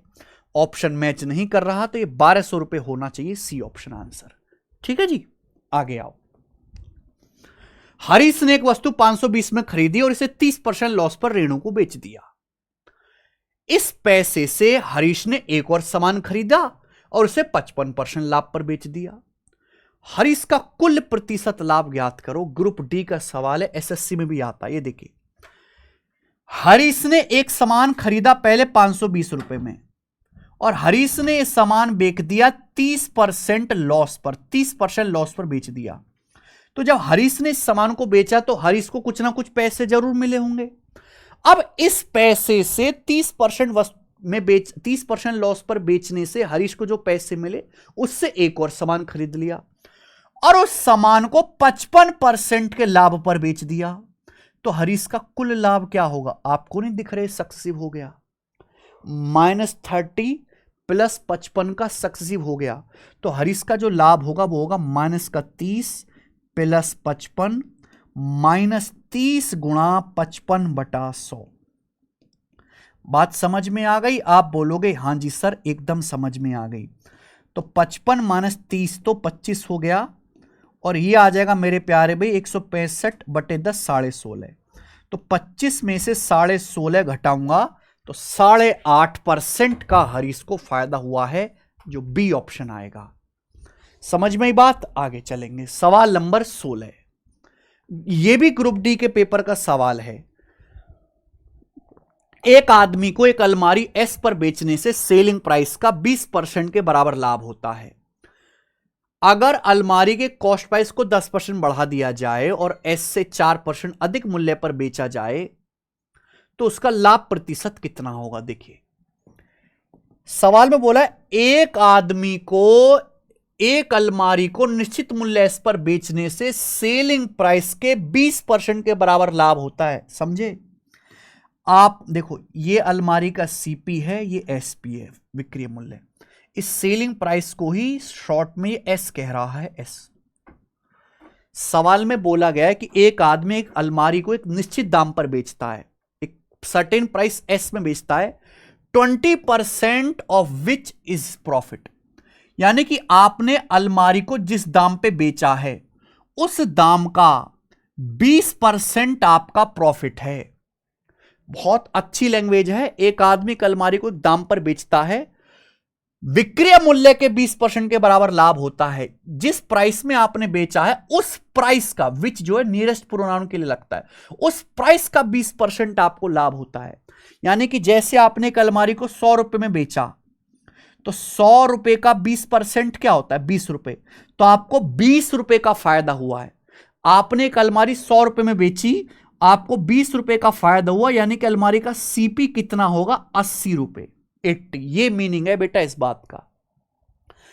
अलमारी का कॉस्ट प्राइस 10% बढ़ जाता है, अलमारी का सीपी है 80। अगर 80 को 10% बढ़ाओगे, यानी कि 80 का 10% 8 बढ़ाओगे, सीपी हो जाता है 88। और एस से 4% अधिक मूल्य पर बेचा जाता है। एस है 100, 100 से 4% ज्यादा कितना होता है? 104। 104 में बेचा जाता है, तो अब लाभ प्रतिशत क्या होगा भाई? 88 की अलमारी अब 104 में बिकेगी तो कितना लाभ होगा? ये तो 8 से कट जाएगा, 11 बार और ये 13 बार। तो भैया अगर 11 का सामान 13 में बिकेगा तो 2 का प्रॉफिट होगा 11 पर, 2/11। और 2/11 कितना होता है मेरे प्यारे भाई? 18.18%। क्योंकि हम जानते हैं कि 1/11 9.09% है, और इसका दुगुना 18.18%। अच्छा सवाल है, आगे आइए। एक आदमी 2 आर्टिकल 20,000 रुपए ईच में बेचता है। एक आदमी ने 2 आर्टिकल बेचे 20,000, 20,000 रुपए के, यानी कि दोनों आर्टिकल को सेम दाम पर बेचा है, सेम सेलिंग प्राइस पर। He gets a profit of 15% on one article. एक पे 15% प्रॉफिट हुआ, दूसरे पे 15% का लॉस हुआ। ओवरऑल प्रॉफिट एंड लॉस क्या है? आंसर नियरेस्ट इंटीजर में बताना है इस ट्रांजैक्शन में। भाई इस सवाल में कॉन्सेप्ट है, अगर आपको वो कॉन्सेप्ट ही नहीं पता तो इसका मतलब आपके कॉन्सेप्ट ही हिले हुए हैं, और आपको कॉन्सेप्ट मजबूत करने होंगे। और ये जो बुक है मैथ्स कॉन्सेप्ट किंग, इस बुक में आपको वो सारे कॉन्सेप्ट मिल जाएंगे बहुत सिंपल भाषा में। जो आपको प्रैक्टिस बुक में आपको कॉन्सेप्ट नहीं मिलेंगे, प्रैक्टिस बुक में केवल आपको सवाल मिलेंगे प्रैक्टिस करने के लिए। कॉन्सेप्ट किंग बुक में आपको कॉन्सेप्ट मिलेंगे। अब आप ये चेक करो कि कितने बच्चों को कॉन्सेप्ट आता है। अगर कोई आदमी 2 वस्तुओं को सेम दाम पर बेचता है, एक वस्तु पे अगर X% का लाभ हो, लाभ, और दूसरी वस्तु पे X% का नुकसान हो, तो दोनों पर कुल मिलाकर, ओवरऑल ट्रांजैक्शन में दोनों वस्तुओं पर कुल मिलाकर हमेशा x²/100% का लॉस होगा हमेशा। ये बात कितने बच्चों को पता है? अगर आपको ये बात पता है तो आपकी तैयारी ठीक है, वरना आपको पहले बेसिक कॉन्सेप्ट पढ़ने की जरूरत है। तो ऐसे सवाल में 2 वस्तुओं में हर एक को 20,000 में बेचा, एक पे 15% का लाभ है, दूसरे पे 15% का लॉस है, तो कुल मिलाकर उसको हानि ही होगी, यानी कि प्रॉफिट वाले तो आंसर कभी हो ही नहीं सकते इस सवाल में। आंसर तो या ए ऑप्शन है या बी, तुक्का भी मारो तो आधा चांस है ठीक होने का। अगर एक वस्तु पर 15% लाभ है, दूसरे पे 15% प्रॉफिट है, तो दोनों लॉस है, तो दोनों पे कुल मिलाकर 15²/100, यानी कि 2.25% लॉस होगा दोनों पर कुल मिलाकर, जो कि कितना होता है मेरे प्यारे भाई? आपसे पूछे अमाउंट, अगर आपसे परसेंटेज में पूछता तो यही आंसर आ जाता। मेरे दोस्त अगर आपसे एग्जैक्ट वैल्यू पूछेगी तो 2.25% को फ्रैक्शन में कन्वर्ट कर लो। देखिए 2.25 का मतलब 2 + 1/4, 9/4%। 9/4% का मतलब परसेंटेज होता है 1/100, 9/400, 9/400। इसका मतलब अगर सीपी 400 है तो 400 पे आपको 9 का लॉस हुआ है। अगर दोनों वस्तुओं का सीपी 400 है तो 400 पे 9 का लॉस हुआ है, तो सामान बिका कितने में? 400 पे 9 का लॉस हुआ तो सामान बिका है 391 में, जबकि सामान बिका कितने में है? एक वस्तु 20,000 की, तो 2 वस्तु कितने की होगी? एक वस्तु 20,000 की बेची है प्रत्येक वस्तु, तो 2 वस्तु आप बेचोगे 20 और 20 40,000 की, तो 391 की वैल्यू 40,000 रुपए के बराबर है। आपसे पूछा कुल लॉस कितने का हुआ? लॉस ही होगा बेटा 9 की वैल्यू आपसे पूछी है, तो 391 की वैल्यू 40,000 है, तो 1 की वैल्यू आ जाएगी ये, और आपसे 9 की वैल्यू पूछी है मेरे दोस्तों ×9 ये आएगा। तो ये वैल्यू 1000 से बड़ी आएगी कि 1000 से छोटी आएगी? जल्दी से बताओ। भाई 9 चौक 36, अगर मैं 3,60,000 को 391 से भाग भी दूं तो ये 1000 नहीं जाएगा, ये 1000 नहीं जाएगा मेरे प्यारे भाई, यानी कि ये वैल्यू 1000 से छोटी आएगी। ये ए ऑप्शन आंसर नहीं आएगा, बी ऑप्शन आंसर आएगा। बोलो बात आई ना समझ में।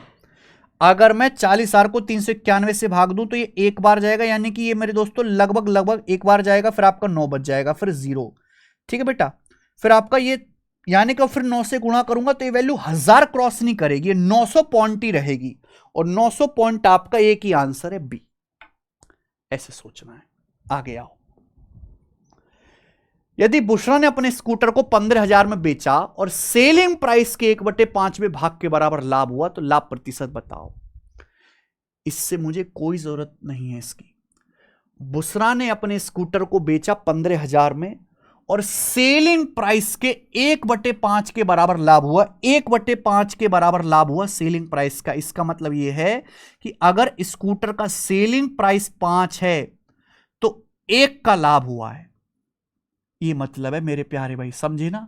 सेलिंग प्राइस का 1/5, तो सेलिंग प्राइस अगर 5 है तो 1 का लाभ हुआ, यानी कि आपने स्कूटर को 5 रुपए में बेचा, आपने स्कूटर को 5 रुपए में बेचा, आपको 1 का फायदा हुआ, तो स्कूटर का सीपी क्या होगा, 4 रुपए। 4 रुपए के स्कूटर पे 1 का प्रॉफिट होगा, तभी तो 5 में बिकेगा, तो प्रॉफिट आ गया 1/4। प्रॉफिट हमेशा क्रिय मूल्य को बेस मान के निकाला जाता है, और 1/4 25%। अगला, 2 कंबल का सेलिंग प्राइस सेम है। एक कंबल 66.66% के लाभ पर बेचा जाता है और दूसरे कंबल का क्रय मूल्य उसके विक्रय मूल्य से 400 रुपए कम है। दोनों कंबलों को बेचने से कुल लाभ भी 50% है। प्रत्येक कंबल का सेलिंग प्राइस क्या होगा। तगड़ा सवाल भाई, तगड़ा सवाल है, लेवल 3 के पेपर में आया है। जैसे ऐसे सवाल आते हैं ना, बच्चे तुरंत एक्स मान के करने लगते हैं। आपके एग्जाम का पूछा हुआ सवाल है, 2 कंबल हैं, यहां मैं लिख रहा हूं सीपी, यहां लिख रहा हूं एसपी। सवाल में कहा गया 2 कंबल का सेलिंग प्राइस सेम है। एक कंबल 66.66% के लाभ पर बेचा जाता है। 66.66% की फ्रैक्शन वैल्यू 2/3, यानी कि अगर कंबल का सीपी 3 रुपए है तो 3 पे 2 का फायदा हो तो कंबल बिका है 5 में। या फिर मैं ऐसे कह सकता हूं, अगर इसका सीपी 3x है तो इसका सीपी 5x है। एक्स मान के भी कर सकते हो, वरना रेशियो से भी हो जाएगा बिना एक्स माने भी। तो कंबल का सेलिंग प्राइस सेम है। एक कंबल को 66.66% के लाभ पर बेचा जाता है 2/3, यानी कि अगर 3 का कंबल है तो 5 में बिका, ये रेशियो है। एक वेरिएबल से मैंने गुणा कर दी, अगर 3x, ठीक है भाई, एक सेकेंड, हाँ, अगर 3x का कंबल है तो हमने 5x में बेचा। दोनों कंबल का सेलिंग प्राइस समान है। अगर पहले कंबल को आपने 5x में बेचा है तो दूसरा भी 5x में ही बिकेगा। बोला दूसरे कंबल का कॉस्ट प्राइस सेलिंग प्राइस से 400 रुपए कम है, तो दूसरे कंबल का जो कॉस्ट प्राइस है, सेलिंग प्राइस से 5x - 400, कॉस्ट प्राइस जो है सेलिंग प्राइस से 400 रुपए कम है, 5x से 400 रुपए कम है। दोनों कंबल को मिलाकर 50% लाभ होता है। इसका मतलब क्या है, अगर दोनों कंबल को मिलाकर आपको 50% लाभ हुआ, इसका मतलब यह है कि दोनों कंबल का जो टोटल सेलिंग प्राइस है वो दोनों कंबल के टोटल कॉस्ट प्राइस से 50% ज्यादा है। टोटल सेलिंग प्राइस जो है वो टोटल कॉस्ट प्राइस का 150% है। आपको 50% फायदा हुआ, यानी कि दोनों कंबल का जो टोटल विक्रय मूल्य है वो दोनों के टोटल कॉस्ट प्राइस से 50% ज्यादा है, यानी कि कंबल कॉस्ट प्राइस से 50% ज्यादा में बिके। 100% से 50% ज्यादा क्या आ जाएगा, 150%। दोनों कंबल का टोटल सेलिंग प्राइस क्या है, 5x 5x 10x, तो टोटल सेलिंग प्राइस क्या होगा, टोटल कॉस्ट प्राइस कितना है दोनों का, ऐड करो 8x - 400, तो जो टोटल सेलिंग प्राइस है वो टोटल कॉस्ट प्राइस का 150% है, 150%। और 150% का मतलब मेरे दोस्तों, हर चीज अपने आप में 100% होती है। 100% पे 50% प्रॉफिट लोगे, 150%। 150% का मतलब 150/100, 1.5 गुना। अब बताओ, 1.5 की 8x में गुणा करेंगे 12x, 12x माने 10x 2x, 1.5 की 400 में गुणा करेंगे, 600 इधर आएगा, तो x का मान आ गया 300। x का मान 300 आ गया। अब आपसे जो मर्जी पूछ ले, प्रत्येक कंबल का विक्रय मूल्य, प्रत्येक कंबल का विक्रय मूल्य 5x आ गया 1500 रुपए। 1500 रुपए सवाल का आंसर है। अच्छा सवाल है भाई, ये भी एक स्टेप में हो जाएगा अगर आप इस तरीके से करोगे। सवाल नंबर है 20। 500 रुपए, 720 रुपए, 900 रुपए पर केजी वाली चाय की 3 किस्मों को 9, 5, 11 के अनुपात में मिश्रित किया जाता है। अगर सेलर को 20% का लाभ प्राप्त करना है तो मिश्रित चाय का पर केजी सेलिंग प्राइस क्या होना चाहिए? बहुत बढ़िया। हमने 3 टाइप की चाय को मिलाया है। हमने 3 प्रकार की चाय को 9:5:11 के अनुपात में मिलाया। पहली चाय का दाम है 500 रुपए पर केजी, दूसरी चाय का 720 रुपए पर केजी और तीसरी चाय का 900 रुपए पर केजी। यह है।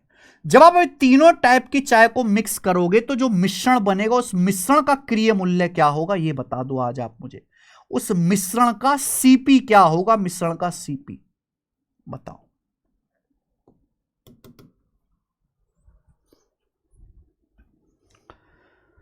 ₹500, 720 रुपए, 900 रुपए वाली 3 चाय को अगर आप मिक्स करोगे तो जो मिश्रण बनेगा उस मिश्रण का सीपी क्या होगा? यह सवाल है डेविएशन का। और डेविएशन का कॉन्सेप्ट आपको कहां पे मिलेगा? इस वीडियो में। या तो आप बेसिक से करोगे तो बहुत लेंदी कैलकुलेशन है, स्मार्ट तरीके से करोगे कि आपने मान लिया कि मिश्रण, अपनी मर्जी से कुछ ही मान लो, मान लिया मिश्रण का दाम 500 रुपए पर केजी मैंने मान लिया। अब 500 से तुलना करो, ये 500 से तो 500 जीरो ज्यादा है, 9 गुणा 0 0। मैंने मिश्रण का दाम 500 माना है पर ये तो 720 है, 220 रुपए ज्यादा है। अब 5 किलो चाय का दाम 220 ज्यादा है तो 5 गुणा 220 1100। मैंने 500 माना, ये तो 900 है, 400 रुपए ज्यादा है, तो 11 गुणा 400 4400। तो 4400 प्लस 1100 5500 रुपए एक्स्ट्रा है। अब केक कटेगा तो सभी में बटेगा। ये जो 5500 रुपए डेविएशन आ रहा है इसे सभी तीनों चाय की टोटल क्वांटिटी में बांट देंगे। 9, 5, 14 और 11, 25 ये आ जाएगा। 25 से जो है 5500 आपका कट जाएगा मेरे दोस्तों। 500 और कितनी बार कट जाएगा? 220 बार। समझ में आया? आप बोलोगे हां जी सर बिल्कुल सही। तो 500 में जब आप 220 जोड़ेंगे तो 720 आ गया। तो मिश्रण का कॉस्ट प्राइस आ गया 720 रुपए। ये मिश्रण का सीपी आ गया 720 रुपीज। सही है। और 720 रुपए की चाय पे अगर 20% लाभ कमाना है तो कितने में बेचना पड़ेगा? 720 का 20% होता है 72 दूनी 144, 144 रुपए। तो 720 में 144 जोड़ेंगे तो 864। 864 रुपए पर केजी में बेचना पड़ेगा। डी ऑप्शन आंसर है। अगला 21वां, यह भी सवाल एनटीपीसी का है। रहीम ने 20 किलो संतरे 45 रुपए की दर से और 54 रुपए पर केजी की, रहीम ने 20 किलो संतरे 45 रुपए पर केजी की दर से खरीदे और 54 रुपए पर केजी की दर से बेच दिया। लेकिन 1.5 किलो संतरे खराब हो गए इस दौरान। उसने खराब हुए संतरों को 10 रुपए पर केजी की दर से बेचा। उसका कुल शुद्ध लाभ या हानि प्रतिशत बताओ। टोटल कितना लाभ या हानि हुआ सोचो। रहीम ने 20 किलो संतरे खरीदे। 1 किलो संतरा 45 रुपए का। अगर 1 किलो संतरा 45 रुपए का है तो 20 किलो संतरे रहीम भाई ने कितने खरीदे होंगे? 900 रुपए के। 45 गुणा 20। जब बेचने की बारी आई, सुनना, तो 20 किलो में से 1.5 किलो संतरे सड़ गए। 20 किलो में से 1.5 किलो सड़ गए तो बचे 18.5 किलो। 18.5 किलो संतरे बेचे हैं और 1 किलो संतरा 54 रुपए का। तो 18.5 किलो कितने के बेचे होंगे? 54 रुपए। 18.5 गुणा 54 रुपए के। अब जो संतरे खराब हुए, 20 किलो में से 1.5 किलो जो खराब हुए, उन 1.5 किलो को बेचा है 10 रुपए केजी के हिसाब से, यानी कि टोटल इतने में बिका। सोचो ना, 20 किलो खरीदे थे, 1.5 किलो खराब हो गए, 1.5 किलो बेच दिए 10 रुपए किलो के हिसाब से, बाकी के 18.5 किलो बेच दिए बेटा 54 रुपए पर केजी के हिसाब से। तो कुल कितना प्रॉफिट हुआ? कुल कितना प्रॉफिट और परसेंटेज में रेशियो ले लीजिए, ये आ जाएगा मेरे भाई, ये आ जाएगा। और ये मेरे दोस्तों कटना ही है, ये तो 3 से कटना ही है। और तो कुछ है होगा नहीं। 18.5 का मतलब होता है आपके पास 37/2। 18.5 को 37/2 लिख लीजिए और 2 से 54 आप काट लो 27 बार। अब देखो क्या कटता है और क्या बचता है। मेरे को केवल यहां से एक ही चीज दिखाई दे रही है, 3 से कट जाएगा ये 45 15 बार, 3 से कट जाएगा 27 9 बार और ये 15 कट जाएगा 5 बार। 20 गुणा 15 300 आ गया। 37 निम्मा 333, देखो 37 तिया 111 होता है, तो 37 निम्मा 333 और 5 338। यानी कि अल्टीमेटली मैंने रेशियो ले लिया, सीपी से एसपी का रेशियो ले लोगे कैलकुलेशन आसान हो जाती है। तो 300 का सामान 338 में बिक गया, तो आपको 38 का प्रॉफिट हो गया बच्चों, कितने पर? 300 पर। और परसेंटेज में कितना? इंटू 100%, तो आ गया 38/3। तो यह आ जाएगा भैया 12 तिया 36 और 2 38, 12 सही 2/3% का गेन हुआ। पहला ऑप्शन ही सही है। 21वें सवाल का पहला ऑप्शन सही। आगे, एक लैपटॉप की कीमत 27,000 रुपए है। 2 साल की बढ़ी हुई वारंटी लेने के लिए आपको 15% एक्स्ट्रा पेमेंट करना पड़ेगा। होता है ना कि भाई लैपटॉप खरीदोगे 27,000 का, लेकिन अगर आप उसकी वारंटी बढ़वाओगे कि अगर टूट फूट जाए तो आपकी फ्री में सर्विस मिले, तो आपको एक्स्ट्रा 15% देना पड़ेगा। लैपटॉप की अंतिम लागत क्या होगी यदि कुल मिलाकर 6% जीएसटी का भुगतान किया जाना है? अगर आपको लैपटॉप पे 6% जीएसटी भी देना है, तो भैया लैपटॉप की कीमत है 27,000 रुपए, 27,000। पहली बात तो आपको 15% एक्स्ट्रा पेमेंट देना पड़ेगा। 2 साल की आपको वारंटी बढ़ानी है, तो 100% को 15% बढ़ाइए तो 115% पेमेंट करनी पड़ेगी। ये तो हो गया लैपटॉप का प्राइस 2 साल की वारंटी बढ़वाने के बाद। अब इस प्राइस पे लैपटॉप की अंतिम कीमत क्या होगी? अगर 6% जीएसटी भी आपको पे करना है, टैक्स भी देना है, हर चीज 100% होती है। 100% पे अगर 6% जीएसटी भी देना है तो 106%। ये कैलकुलेशन आप करोगे, आपका आंसर आएगा। लेकिन ध्यान सुनिएगा, अगर आप इस सवाल को देखोगे तो 27 में आता है 9, 9 का मल्टीपल आएगा, 9 का मल्टीपल है 6 3 ये भी 9 का मल्टीपल है 9, 3 3 6 ये भी 9 का मल्टीपल है 9, ये भी 9 का मल्टीपल है। सारे ही ऑप्शन 9 के मल्टीपल हैं। फिर बच्चों यहां 115 में 23 आता है, आप 23 का मल्टीपल भी चेक कर सकते हैं। अच्छा, इकाई का अंक देख लो, परसेंटेज से ना 2 जीरो कट जाता है, परसेंटेज से 2 जीरो कट जाता है। अगर आप ये देखोगे परसेंटेज से 2 जीरो कट गया। ठीक जी, अब आप बताओ 270 का 115% क्या आएगा? 270 का 115% निकालो ना, 270 आ जाएगा। और 115%, 270 का 100%, 270 15% क्या आएगा? 270 का 15% यानी कि 3/20, ये 0 0। तो आ जाएगा जी आपका 27 तिया 51 बटा, ये एक काम करते हैं 106 का 115% निकाल लेते हैं। 106 का निकाल लो 115%, ये तो 270 है ही।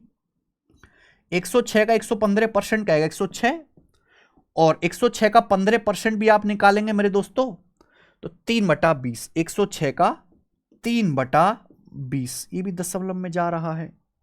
चलो कोई बात नहीं, तो ये आ जाएगा मेरे दोस्तों आपका 15.9, तो आ जाएगा 121.9, 121.9, ये आ गया। और आप जानते हैं कि दशमलव से 0 कट गया, यानी कि एंड जो भी आएगा 7 नाम 63 3 इकाई का अंक आएगा। तो आंसर इन दोनों में से है, ये दोनों तो कतई आंसर नहीं है। समझ में आया ना? मैंने 106 का 115% निकाला, तो पहले 106 का 100% 106, फिर 106 का 15% ही आ जाएगा मेरे दोस्तों 15.9, दोनों को ऐड कर लिया। अब 27 की हमकी गुणा करनी है 1219 में। अब आप बताओ ये गुणा करके 31,000 आएगा कि 32,000 आएगा? अगर 27 की 1200 में भी गुणा करें ना, अगर 27 की आप 1219 का मतलब होता है 1200 प्लस 19, अगर 27 की 1200 में भी गुणा करें तो भी मेरे दोस्तों 32,000 हो जाता है, कि 27,000 और 5400 तो भी 32,000 हो जाता है। इसका मतलब जो भी आंसर आएगा वो 32,000 से बड़ा आएगा, तो आंसर डी ऑप्शन है। तो भैया कैलकुलेशन करना भी अपने आप में एक बहुत बड़ा चैलेंज है इस सवाल में। आप देखो ना कि अगर हम यहां पे डिजिटल सम लगा रहे हैं, सारे ऑप्शन का सेम है, हम यहां पर मेरे प्यारे भाई यूनिट डिजिट लगा रहे हैं, दोनों ऑप्शन का सेम है। फिर हमें यहां पे एक अप्रोक्स कैलकुलेशन करके ही देखनी पड़ी, और टुकड़ों में कैलकुलेशन करो, टुकड़ों में, तब जाके सवाल होगा जल्दी से। ये बताइए, एक वस्तु को 20% के लाभ पर बेचा जाता है। अगर लागत मूल्य और बिक्री मूल्य दोनों 100 रुपए कम होते तो लाभ 4% अधिक होता। लागत मूल्य ज्ञात कीजिए। ये तो सवाल आसान है। ये है सीपी, ये है एसपी। एक वस्तु को 20% लाभ पर बेचा जाता है। 20% का मतलब 1/5। 1/5 मतलब 5 का समान 6 में। सीपी एसपी का रेशियो बोला है, अगर कॉस्ट प्राइस लागत मूल्य और सेलिंग प्राइस बिक्री मूल्य दोनों 100 रुपए कम होते तो प्रॉफिट 4% ज्यादा होता। 4% ज्यादा का मतलब, अगर पहले प्रॉफिट 20% है तो अब 4% ज्यादा यानी कि 24% का प्रॉफिट होता। और 24% की फ्रैक्शन वैल्यू 6/25। 4% 1/25 से 6 गुना है, 6/25 यानी कि 25 का समान कितने में बिकता? 31 में। तो पहले सीपीएसपी का रेशियो ये था 5:6। अब सीपीएसपी का रेशियो आ गया 25:31। जब हमने कॉस्ट प्राइस सेलिंग प्राइस दोनों को 100 रुपए कम किया। लेकिन भाई ये तो कॉस्ट प्राइस कम का हो रहा है, तो बढ़ रहा है सीपीएसपी। अगर हमने दोनों सीपीएसपी को 100 रुपए कम किया है तो रेशियो का डिफरेंस भी तो सेम आना चाहिए। यहां डिफरेंस सेम नहीं है तो हमें डिफरेंस को सेम बनाना पड़ेगा। कैसे बनाते हैं भाई? 5-6 के बीच में 1 का गैप है, 25-31 के बीच में 6 का गैप है, क्रॉस मल्टीप्लाई। ऊपर 6 से गुणा, नीचे 1 से गुणा। ऊपर 6 से गुणा करेंगे, 6 पंजे 30, 6 चिंग 36। 6 पंजे 30, 6 चिंग 36। ये तरीका है। अगर आप ध्यान से देखोगे तो आर्टिकल का सीपी 30 है, 30 से 25 हो गया तो कॉस्ट प्राइस कितना कम हो गया? कॉस्ट प्राइस कितना कम हो गया? 5 यूनिट। सेलिंग प्राइस 36 था, 36 से 31 हो गया, सेलिंग प्राइस भी कितना कम हो गया? 5 यूनिट। सीपीएसपी दोनों 5-5 यूनिट कम हो गए। और जबकि कम किया कितना है? 100 रुपए। तो 5 की वैल्यू ही 100 रुपए है, जो कि 20 गुना है। आपसे पूछा कॉस्ट प्राइस लागत मूल्य, तो लागत मूल्य आप ओरिजिनल वाला बताओगे। 30 की वैल्यू भी 20 गुना आएगी बेटा, 600 रुपए। 600 रुपए इस सवाल का आंसर है, जो कि आपका डी ऑप्शन है। आगे आइए, सवाल नंबर आपके सामने 24 है। मुझे बताइए क्या आंसर होगा। गजब का सवाल है, सवाल नंबर 24। बताइए, देखिए ऑप्शन देख के ही बच्चे डर जाएंगे कि जहां दशमलव आता है वहां वहां बच्चे घबराते हैं। लेकिन रेलवे भी कम नहीं है, रेलवे में भी खूब डेसिमल का इस्तेमाल होता है, खूब अप्रोक्स आंसर पूछे जाते हैं। जैसे एक टेलीविजन बनाने वाली कंपनी है, वो 10% प्रॉफिट कमाती है एक टीवी को बेचकर 24,750 रुपए में। ठीक है, यदि प्रोडक्शन कॉस्ट 15% बढ़ जाता है तो न्यू सेलिंग प्राइस टीवी का क्या होना चाहिए जिससे कि कंपनी को 15% प्रॉफिट हो? तो भाई साहब एक बात बताओ, एक टीवी बनाने वाली कंपनी है, वो एक टीवी को बेचती है 24,750 रुपए में, और 24,750 में बेचने से टीवी को 10% का लाभ होता है। देखिए, तो टीवी का सीपी नहीं आ जाएगा यहां से। अगर आप किसी सामान को 24,750 में बेचो, आपको 10% का लाभ हुआ मेरे भाई, तो ये 110% की वैल्यू है। 100% पे 10% प्रॉफिट हुआ, ये कितने की है? 110% की वैल्यू है। तो 1% की वैल्यू बटे 110। 100% की वैल्यू क्या आएगी मेरे दोस्तों? 100 से मल्टीप्लाई। ये टीवी का कॉस्ट प्राइस आ गया। बोलो आया कि नहीं आया? आप बोलो हां जी सर, आ गया टीवी का सीपी। सही है? नहीं समझे? 24,750 में बेचने पर 10% का लाभ हुआ, सीपी होता है 100%। तो 100% पे 10% का प्रॉफिट हुआ तो 110% की वैल्यू है। तो 1% की वैल्यू क्या आएगी? बटे 110। 100% की वैल्यू क्या आएगी? 100 से गुणा। तो ये मेरे भाई आपका जो है सीपी आ गया। अब क्या हुआ? अब बोला है प्रोडक्शन कॉस्ट 15% बढ़ जाता है, यानी कि टीवी बनाने में कंपनी जो खर्चा करती थी अब वो 15% बढ़ गया। इसका मतलब मेरे दोस्त टीवी का सीपी ये है। अब इससे 15% यानी कि ज्यादा खर्चा होगा टीवी को मैन्युफैक्चर करने में, टीवी बनाने में। तो 15% टीवी का सीपी बोले या प्रोडक्शन कॉस्ट बोले, एक ही बात है, बढ़ जाता है। उत्पादन लागत 15% बढ़ जाएगी तो कितनी हो जाएगी? 115%।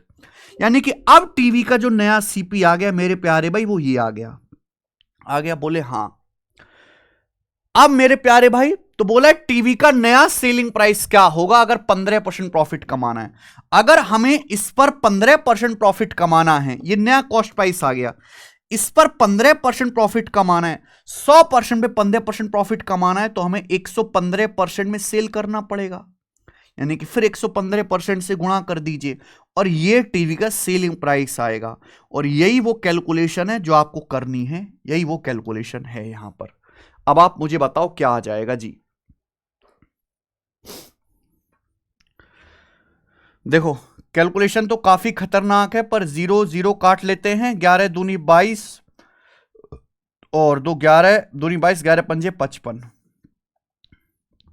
देखो एक चीज है कि 225 में 9 आ रहा है, यानी कि जो भी आंसर आएगा वो 9 से कटने वाला आएगा। 225 मतलब 15 निम्मा 225, ये 9 से कट रहा है बेटा। समझ में आया? आप बोलोगे हाँ सर ठीक है, 225 मतलब 15 गुणा 15 हो गया ये, ठीक है, 15 का स्क्वायर 25 निम्मा, यानी कि 9 से कटने वाला आएगा। अब देखो इकाई का अंक यहां पे लगेगा नहीं, तो हम केवल ये चेक कर लेते हैं कि कौन सा ऑप्शन है ऐसा जो 9 से कटता है। और 9 का नियम चेक करना बड़ा आसान है, डिजिटल सम 9 होना चाहिए। देखो मेरे प्यारे भाई, 7 2 9, 6 7 13, 5 18, ये भी 9 हो गया, यानी कि आ गया 2 5 7, इसका डिजिटल सम 7 आ गया, 9 से नहीं कटता। यहां पे देख लेते हैं 9 7 2 9, उसके बाद 6 5 11 2 13 5 18, ये नंबर 9 से कटता है। ये नंबर 9 से कट रहा है मेरे दोस्तों, यही वाला आंसर हो जाएगा। पता है क्यों? क्योंकि अगर ये नंबर 9 से कट रहा है बी वाला, तो बाकी सारे ऑप्शन में एक एक डिजिट अलग अलग है। बस ये देखो 9, ये 6, ये 8, ये 7, जब मैंने ध्यान से देखा तो अगर ये वाला नंबर 9 से कट रहा है और बाकी सारे नंबर्स में मैंने एक एक अंक बदल दिया, इसका मतलब कोई भी 9 से नहीं कटेगा। तो आंसर क्या होना चाहिए? बी ऑप्शन बनना चाहिए। बहुत अच्छा सवाल है।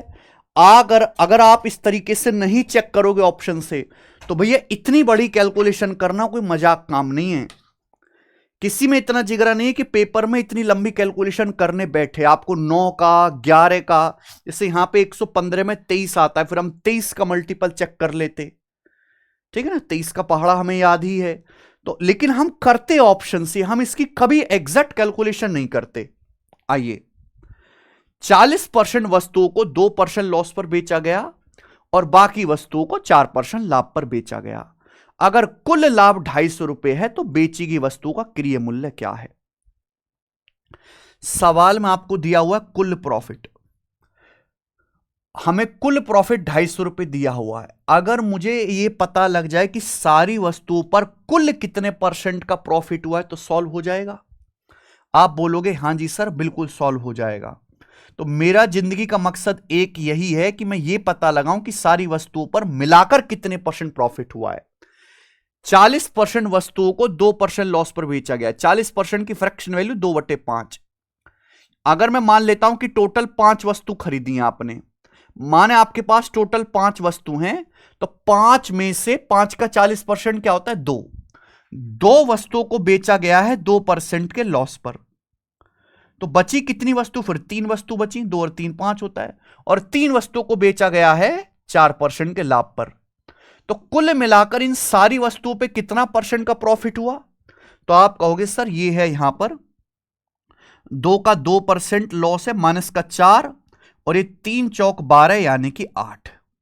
तो 12 और -4 8% का मेरे दोस्तों प्रॉफिट है। कितने समान पर? 2 और 3 5 के समान पर बटे 5। ये आ गया। क्लियर? यहां तक किसी को कोई परेशानी? यस और नो? यानी कि मैं कह सकता हूं कि सारी वस्तुओं पर कुल मिलाकर 8/5% का प्रॉफिट हुआ है, 8/5%। जबकि मेरे दोस्तों प्रॉफिट हुआ कितने का है? 250 रुपए का।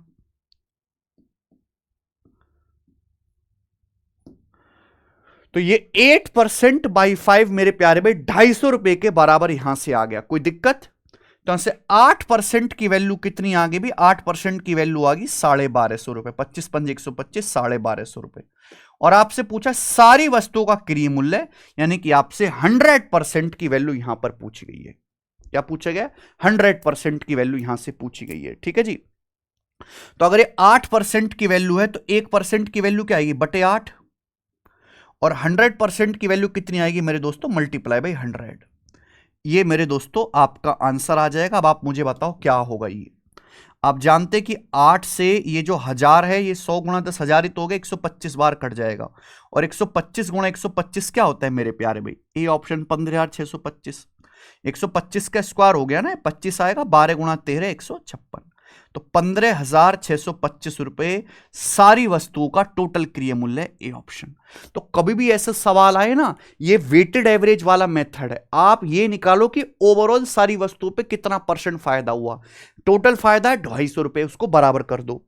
बहुत जबरदस्त और नए नए क्वेश्चंस हैं। पहले मुझे लग रहा था कि बहुत हल्के सवाल रेलवे में आए होंगे, लेकिन जब मैंने देखा तो प्रॉफिट लॉस के, डिस्काउंट के, CISI के ये चैप्टर ऐसे हैं कि इनका लेवल किसी से भी कमतर नहीं है। आप देखो कितना बेहतरीन सवाल यहां पे पूछा गया है। एक एक क्वेश्चन बिल्कुल हीरे जैसा, डायमंड जैसा, कोहिनूर हीरे जैसा। हर एक क्वेश्चन आपको प्रैक्टिस करना है। वीडियो को सेव करके रख लो और बार बार रिवीजन करना। ये देखिए सवाल नंबर 26 NTPC के पेपर का। एक आदमी अपने दोस्त को एक कार 20% लॉस पर बेचता है, फिर दोस्त इसे 30% लाभ पर 98,000 में बेचता है। कार का मूल लागत मूल्य ज्ञात कीजिए, वो भी नियरेस्ट इंटीग्रल वैल्यू। आंसर लगभग बताना है। अगर आप यहां पे यूनिट डिजिट या डिजिटल सम लगाने लगो तो गलत हो जाएगा। अगर किसी सवाल में आंसर लगभग में बताना है, नियरेस्ट इंटीजर में बताना है, तो वहां हमें मेरे दोस्तों यूनिट डिजिट या डिजिटल सम का इस्तेमाल नहीं करना है, ना वहां हमें मल्टीपल चेक करना है। सवाल यह है कि जैसे एक आदमी है, ये इसने एक कार को, ए नाम देता हूं मैं, इसने एक कार को बेचा 20% लॉस पर, 20% लॉस पर अपने दोस्त को बेच दिया। फिर दोस्त ने बेच दिया इसे 30% के लाभ पर, कितने में, 58,000 रुपए में, 58,000 रुपीज में। ठीक है बच्चे, आप बोलोगे हां जी सर यही है। तो आपसे पूछा कार का मूल लागत मूल्य क्या है, यानी कि ये आपसे पूछा ये। तो देखिए ये सवाल जो है ये सक्सेसिव का है कि पहले कार पे 20% लॉस हुआ, दोस्त को बेची, फिर दोस्त ने 30% का प्रॉफिट कमा के 58,000 में बेचा। आप इसको ऑप्शन से भी कर सकते हैं, 1,000 रुपए का फर्क आ रहा है, और कैलकुलेशन भी कर सकते हैं। मेरे भाई एक बात बताओ, 20% लॉस का मतलब हो गया जी 1/5, और 30% प्रॉफिट का मतलब हो गया बच्चों 3/10। रेशियो से मैं बता रहा हूं, अगर आपने कार को 20% लॉस पर बेचा 1/5, यानी कि 5 की कार कितने में बेची, 4 में। फिर आपने 30% का प्रॉफिट कमाया 3/10, यानी कि 10 की कार 13 में, दोनों की गुणा कर देंगे तो आ जाएगा 52/50, यानी कि 26/25 आ गया मेरे प्यारे भाई। ये क्लियर, कोई दिक्कत? ये क्या, ये हमेशा इनिशियल वैल्यू से फाइनल वैल्यू का रेशियो आता है, यानी कि कार का अगर ओरिजिनल CP 25 है तो फाइनली कार 26 में बिकी, तो 26 की वैल्यू 58,000 रुपए है मेरे भाई। बात समझ में आई ना? तो 26 की वैल्यू 58,000 रुपए है, तो एक की वैल्यू कितनी आएगी, 58,000/26। और आपसे यहां क्या पूछा गया, आपसे यहां पे 25 की वैल्यू पूछी गई, 25 की वैल्यू पूछी गई है, ये आ गया। 26 यूनिट के लिए 58,000 है, 1 यूनिट के लिए 58,000/26, 25 की वैल्यू पूछी गई, और ये कैलकुलेशन मुझे करनी है। और ये पूरा तो डिवाइड होगा नहीं, यानी कि लगभग आएगा। अगर कोई बच्चा ये सोचने लगे कि पहले मैं 25 से गुणा कर लूं फिर 26 से करूं, तो वो तो पागल है भैया। देखो 25 और 26 बहुत पास पास है। अगर 25 को 26 से भाग दिया जाए, 25 को अगर मैं भाग दूं 26 से, तो क्या मैं ऐसे नहीं लिख सकता 1 - 1/26? 25/26 का मतलब 1 - 1/26। ये कैलकुलेशन के तरीके भी सीख लो। आजकल कॉन्सेप्ट उतना ही जरूरी है जितना कैलकुलेशन। बिना आप कैलकुलेशन मजबूत किए कितना भी कॉन्सेप्ट फॉर्मूला थ्योरी पढ़ लो, जब तक आप कैलकुलेशन के तरीके नहीं सीखोगे सवाल नहीं होगा। मैंने 25 को 26 से भाग दिया तो 1 - 1/26 लिख सकते हैं। अब 58,000 की 1 में गुणा होगी 58,000, और -58,000/26 आएगा। अब आप एक बात बताओ, जब 58,000 को 26 से भाग देंगे तो 26 दूनी तो 52 जाएगा ना, 26 दूनी 52 जाएगा, और 52 के बाद आपका कितना बच जाएगा, 6 बच जाएगा। फिर से 26 दूनी 52 जाएगा, है भाई। यानी कि लगभग 2200 के करीब तो आएगा ही आएगा, ये 2200 के करीब आएगा लगभग। तो 58,000 में से अगर 2200 घटाया जाए तो कितना आएगा मेरे दोस्तों? ये आएगा 55,800 के करीब, और 55,800 के करीब ये वाला ऑप्शन है, सी वाला, ये आंसर है। ऐसे होता है बेटा, मैंने कोई गुणा नहीं करा। 58,000 एकम 58,000, 58,000 बटे 26, 26 दूनी 52, फिर 6 बच गया, 26 दूनी 52, तो लगभग 2200 जाएगा, लगभग अप्रोक्स किया है मैंने। और जब मैं घटाऊंगा तो आएगा बेटा 55,800 रुपए। एक ही ऑप्शन 55,800 के करीब है, सी, और यही मेरा आंसर है। और इतना करके मैं आगे बढ़ जाऊंगा, ठीक है भैया, क्योंकि जिंदगी बहुत लंबी है, ऐसे छोटे छोटे सवाल पे अटके नहीं रहना। 27वां आरआरबी एनटीपीसी का, एक रिटेलर 54 किलोग्राम संतरे वाला थैला 25 रुपए पर किलोग्राम की दर से खरीदता है। बाद में छटाई करने पर पता चला कि 4 किलो संतरे सड़ गए, उन्हें फेंक दिया और बाकी को 36 रुपए पर किलो के हिसाब से बेचा। लाभ प्रतिशत ज्ञात कीजिए। देखिए भैया, हमने सामान टोटल कितने में खरीदा, हमने सामान टोटल कितने में बेचा, यही हमारा प्रॉफिट परसेंटेज होता है। एक रिटेलर है, उसने 54 किलो संतरे खरीदे, 54 किलो संतरे वाला एक थैला खरीदा है 25 रुपए पर किलोग्राम की दर से, यानी कि 1 किलो संतरा कितने का? 25 रुपए का। 54 किलो संतरे खरीदे, तो 54 किलो संतरे कितने रुपए के खरीदे होंगे? 54 से गुणा, 25 गुणा 54 रुपए के। जब बेचने की बारी आई तो छटाई जब उसने करी मेरे दोस्त, तो 4 किलो संतरे सड़े हुए, तो 54 किलो में से 4 किलो संतरे सड़े हुए हैं, तो 54 में से 4 घटाइए, 4 किलो संतरे सड़े हुए फेंक दिए, तो बचे कितने? 50 किलो संतरे। तो 50 किलो संतरे बेचेगा, और 1 किलो संतरा कितने का बेच रहा है? 36 रुपए का। अगर 1 किलो संतरा 36 रुपए का बेच रहा है तो 50 किलो कितने का बेचेगा? 50 से गुणा, यानी कि टोटल संतरे इतने रुपए में खरीदे थे और बेचने की बारी आई तो इतने के बेचे हैं।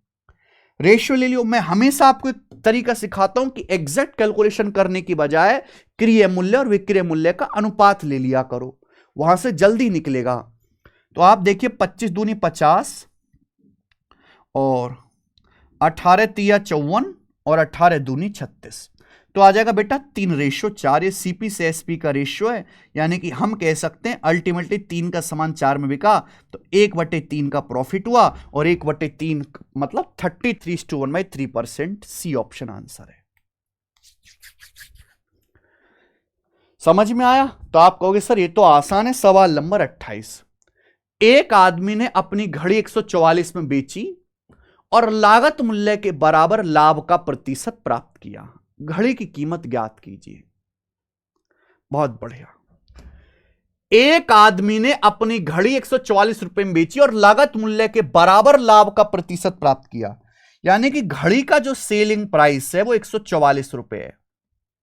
एक आदमी ने घड़ी 144 में बेची, और घड़ी को देखो, सवाल में यह बोला गया जितना घड़ी का सीपी है उतने ही % आपको प्रॉफिट हुआ है, ये मीनिंग है। नहीं समझे भैया? मैं आपसे कहूं कि एक घड़ी का कीमत है 200 रुपए, अगर एक घड़ी की कॉस्ट प्राइस 200 रुपए है तो आपको उसको प्रॉफिट भी 200% हुआ है। लागत मूल्य के बराबर लाभ प्रतिशत है। अगर एक घड़ी का सीपी मान लिया 200 रुपए है तो आपको प्रॉफिट भी 200% हुआ है, ये मीनिंग है। जब भी ऐसा सवाल आए हमेशा ऑप्शन से करो, या तो आपको एक्स मान के करना पड़ेगा कि माना घड़ी का सीपी एक्स अब एक्स से, तो हमें सख्त नफरत है, ऑप्शन से करो। हमें घड़ी पे प्रॉफिट हुआ है और प्रॉफिट कमाने के बाद घड़ी को 144 में बेचा है, तो घड़ी का जो कीमत होगा, घड़ी की जो कॉस्ट होगी वो तो 144 रुपए से कम होगी ना। 100 रुपए आंसर नहीं हो सकता। अगर 100 रुपए पे आप 100% प्रॉफिट लोगे मेरे प्यारे भाई, तो घड़ी 200 में बिकेगी, यानी कि आंसर ये है डी ऑप्शन। कैसे? अगर मैं घड़ी का कॉस्ट 80 रुपए मानता हूं, 80 रुपए, तो आपको प्रॉफिट भी 80% होना चाहिए, क्योंकि बोला है कि लाभ प्रतिशत कॉस्ट प्राइस के बराबर है। तो 80 का 80% क्या होता है? 64। अगर आप 80 का 80% निकालेंगे बच्चों, तो परसेंटेज से हमेशा 2 जीरो कट जाता है, 64। तो 80 में 64 जोड़ूंगा, 144 रुपए का सेलिंग प्राइस आ जाएगा, इस सेटिस्फाई हो गया। तो हमेशा ऐसे हल्के सवाल ऑप्शन से बनाओ, कभी भी सॉल्व करने के चक्कर में ना पड़ो। ठीक है ना। मजा आ रहा है सवाल करने में, मजा आ रहा है तो लाइक करते चले भाई वीडियो को। 32 संतरे 1 रुपए में बेचने से 40% लॉस होता है। 20% प्रॉफिट कमाने के लिए कितने संतरे 1 रुपए में बेचे जाने चाहिए? ये जो सवाल है ना, इस सवाल की कैसी ट्रिक है, ये तो फिर भी बहुत दुबला पतला सवाल है, ये तो फिर भी सिंगल पसली सवाल है। अगर बहुत लंबा बहुत कैलकुलेटिव सवाल भी आ जाए, ठीक है जी, तो भी इस टाइप के हर सवालों को आप इस ट्रिक से कर सकते हो। ध्यान सुनना, कॉपीराइटेड ट्रिक है और कहीं नहीं आपको मिलेगी मेरे भाई। सवाल की लैंग्वेज ये रहेगी कि इतनी वस्तुओं को इतने रुपए में बेचने से इतने % प्रॉफिट लॉस होता है। कितनी वस्तुओं को कितने रुपए में बेचें कि कितने % का प्रॉफिट लॉस हो। तो आपको करना क्या है, कितने संतरे बेचे आपने? 32 संतरे। यहां लिखने आपको आर्टिकल, कितने रुपए में? 1 रुपए में। यहां लिखने आपको रुपए। कितना लॉस हुआ? 40%। 100% पे अगर 40% का लॉस हुआ तो बेचा कितने में? 60% में। बराबर। बोला कितने संतरे हमको बेचने चाहिए, आर्टिकल्स आपको निकालने हैं। कितने पैसे में भाई? 1 रुपए में। 20% का लाभ कमाना है। 100% पे 20% का लाभ कमाना है तो 120% में, 120% में। बस ये बराबर कर दो और एक स्टेप में आपका आंसर आ गया। 60 दूनी 120 और 2 से 32 आ गया जी 16। तो क्वेश्चन मार्क की वैल्यू 16 आ गई और 16 ही इसका आंसर है। बात खत्म। आ जाइए 30। सबिहा ने अपनी दुकान के लिए 8 रुपए पर कप की दर से 240 कप खरीदे। ट्रांसपोर्ट के दौरान 24 कप टूट गए। बाकी कपों को 12 रुपए पर कप की दर से बेचा गया। उसका कुल लाभ प्रतिशत ज्ञात कीजिए। ध्यान सुनिएगा, ऐसा सवाल मैं आपको एक और करवा चुका हूं। इस सवाल का आंसर आप मुझे करके बताओ। अगर आप वीडियो देखते देखते यहां तक आए हो और आपने रेलवे के 30 बेस्ट क्वेश्चन कर लिए हैं तो इस सवाल का आंसर आप लोगों से मुझे हर बच्चा कमेंट सेक्शन में करके बताए। बहुत आसान सवाल है, कतई भी मुश्किल नहीं है। बिल्कुल इसी सवाल की तरह है जैसे 27वां हुआ है, ठीक है ना। ये 30 नंबर क्वेश्चन मुझे सही सही करके बताए, मैं खुद कमेंट देखूंगा मेरे भाई। और ये जो इतने क्वालिटी क्वेश्चंस मैं आपको करा रहा हूं सब इस बुक से हैं। ये तो रीजनिंग वाली है, सब ये मैथ वाली बुक में है भाई सब। और भी इसके अलावा भी आपको अगर क्वेश्चन प्रैक्टिस करने हैं, जैसे मैंने इसमें केवल प्रॉफिट लॉस के 140 सवाल डाले हैं। अब इन 140 में से मैं आपको बढ़िया वाले 70-80 सवाल कराऊंगा और भी क्वेश्चन प्रैक्टिस करने एक्स्ट्रा तो आपको मिल जाएंगे। डिस्काउंट अलग है, ठीक है जी। सवाल नंबर 31 लेंगे। ए बी को 25% लाभ पर 300 रुपए में माल बेचता है। बी से 10% लॉस पर सी को बेचता है। इस सौदे में सी का कॉस्ट प्राइस ए के कॉस्ट प्राइस के कितने % के बराबर है? सी का सीपी ए के सीपी का कितना % है? देखिए डाटा बहुत आसान है तो 100 मान के कर लेते हैं। मान ले ए का सीपी 100 रुपए है। बोला ए बी को 25% लाभ पर सामान बेचता है। तो ए ने सामान बेचा बी को 25% प्रॉफिट पर, तो 100 पे 25% का प्रॉफिट होगा तो ए ने बी को कितने में बेचा? 125 में। फिर बी इसे 10% लॉस पर सी को बेचता है। अगर बी 10% लॉस पर सी को बेचता है तो सी ने कितने में खरीदा होगा? भाई 125 का 10% होता है 12.5। अगर मैं 125 में 12.5 घटाऊंगा तो 112.5 आ जाएगा। यानी कि बी ने सी को 112.5 में बेचा, सी ने 112.5 में खरीदा। तो सी का कॉस्ट प्राइस ए के कितने % के बराबर है? तो सी का जो कॉस्ट प्राइस है वो ए का क्या आ जाएगा? भाई 100 में जो भी आंसर आता है डायरेक्ट परसेंटेज में आता है। ए का सीपी 100 है, सी का 112.5 है, तो सी का जो कॉस्ट प्राइस है वो ए का 112.5% हो गया कि नहीं हो गया? 100 का 112.5% 112.5 आएगा, आंसर सी आ गया। कुछ नहीं है सवाल में, आगे आ जाइए। 20 मेजों का कॉस्ट प्राइस एक्स मेज के सेलिंग प्राइस के बराबर है। अगर लाभ 25% है तो एक्स का मान बताओ। देखिए हम मेज बेचते हैं, हम शोरूम में हमारा मेज बेचते हैं और हमें 25% का लाभ होता है। 25% लाभ का क्या मतलब है? 1/4। यानी कि अगर मेज का कॉस्ट प्राइस 4 है तो हम मेज को 5 रुपए में बेचते हैं। ये मीनिंग है कि इस बात का कि नहीं बोलो? अगर एक मेज का सीपी 4 है तो हम उस मेज को 5 रुपए में बेचते हैं, यही है। सवाल में बोला है 20 मेज का जो कॉस्ट प्राइस है, 20 मेज का जो कॉस्ट प्राइस है वो x मैच के सेलिंग प्राइस के बराबर है। 20 मैच का कॉस्ट प्राइस x मैच के सेलिंग प्राइस के बराबर है, तो बराबर कर दिया मैंने। क्या आ गया, 5 चौक 20, तो x का मान आ गया जी 16। और यही तो आपसे पूछा था, मुझे बताओ कितना आसान सवाल है, 16। देखो ये वो क्वेश्चन है जो पेपर में थोक के भाव में आते हैं, थोक के भाव में। ऐसा नहीं कि एक दो बार आया और बंद हो गया, ये है बार बार पेपर में आने वाले सवाल। तो ऐसे जो क्वेश्चन है जो पेपर में थोक के भाव में आते हैं, उनकी मैंने अलग से 100 बेस्ट क्वेश्चन की यहां पे शॉर्ट्स बनाई हुई हैं रेलवे के एग्जाम्स के लिए। आप यहां पे देखोगे ये रेलवे के टॉप 100 क्वेश्चन की सीरीज है, 100, 99, 98, 97, 96, 95, 94, इस तरीके से मिलाकर रेलवे के बेस्ट 100 क्वेश्चंस की सीरीज है। शॉर्ट 1-1 मिनट की रील है ये, बहुत सारे बच्चों ने वीडियोस देखी हैं। तो आप इन बेस्ट 100 क्वेश्चन को जरूर सॉल्व करना, उसमें इस तरीके के जो सवाल है ना वो आपको मिलेंगे जो थोक के भाव में आते हैं। आइए, एक आदमी 34 रुपए में 8 की दर से सेब खरीदता है और 57 रुपए में 12 की दर से सेब बेचता है। 45 का लाभ प्राप्त करने के लिए कितने सेब बेचने होंगे? बहुत बढ़िया। देखो होता है ना कि आप आलू खरीदते हो 20 रुपए किलो के हिसाब से, बेचते हो 25 रुपए किलो के हिसाब से, खरीदा किसी और रेट से, बेचा किसी और रेट से। तो मेरे भाई आप खरीदते हो सेब,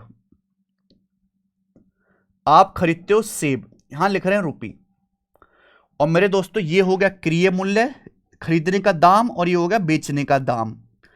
आप जब मार्केट में जाते हो तो 34 रुपए में 8 की दर से सेब खरीदते हो, यानी कि 8 सेब आपको 34 रुपए के मिल रहे हैं। तो इस हिसाब से 4 सेब कितने के मिलेंगे आपको? 17 रुपए के। बोलो हां कि ना? अगर आप 8 सेब 34 रुपए के दाम से खरीद रहे हो तो 4 सेब 2 से काट लो, 4 सेब 17 रुपए में। तो आप खरीद के ला रहे हो 4 सेब 17 के, 4 सेब 17 के हिसाब से आपने 4 सेब नहीं खरीदे, ये तो रेट है। आप 4 सेब 17 रुपए के हिसाब से खरीद के ला रहे हो, हर 4 सेब आपको 17 रुपए के मिले हैं। पता नहीं आपने कितने सेब खरीदे, लेकिन 4 सेब की कीमत 17 रुपए है। हो सकता है आपने 8 सेब खरीदे तो 34 दिया होगा, 12 सेब खरीदे हो तो आपने 51 रुपए दिया होगा। जब बेचने की बारी आती है तो 57 रुपए में 12 की दर से बेच देते हो। देखो ये भी 3 से कट रहा है, 3 चौक 12 और 19 के 57, यानी कि जब बेचने की बारी आती है तो आप 4 सेबों को 19 रुपए में बेचते हो, 19 रुपए में।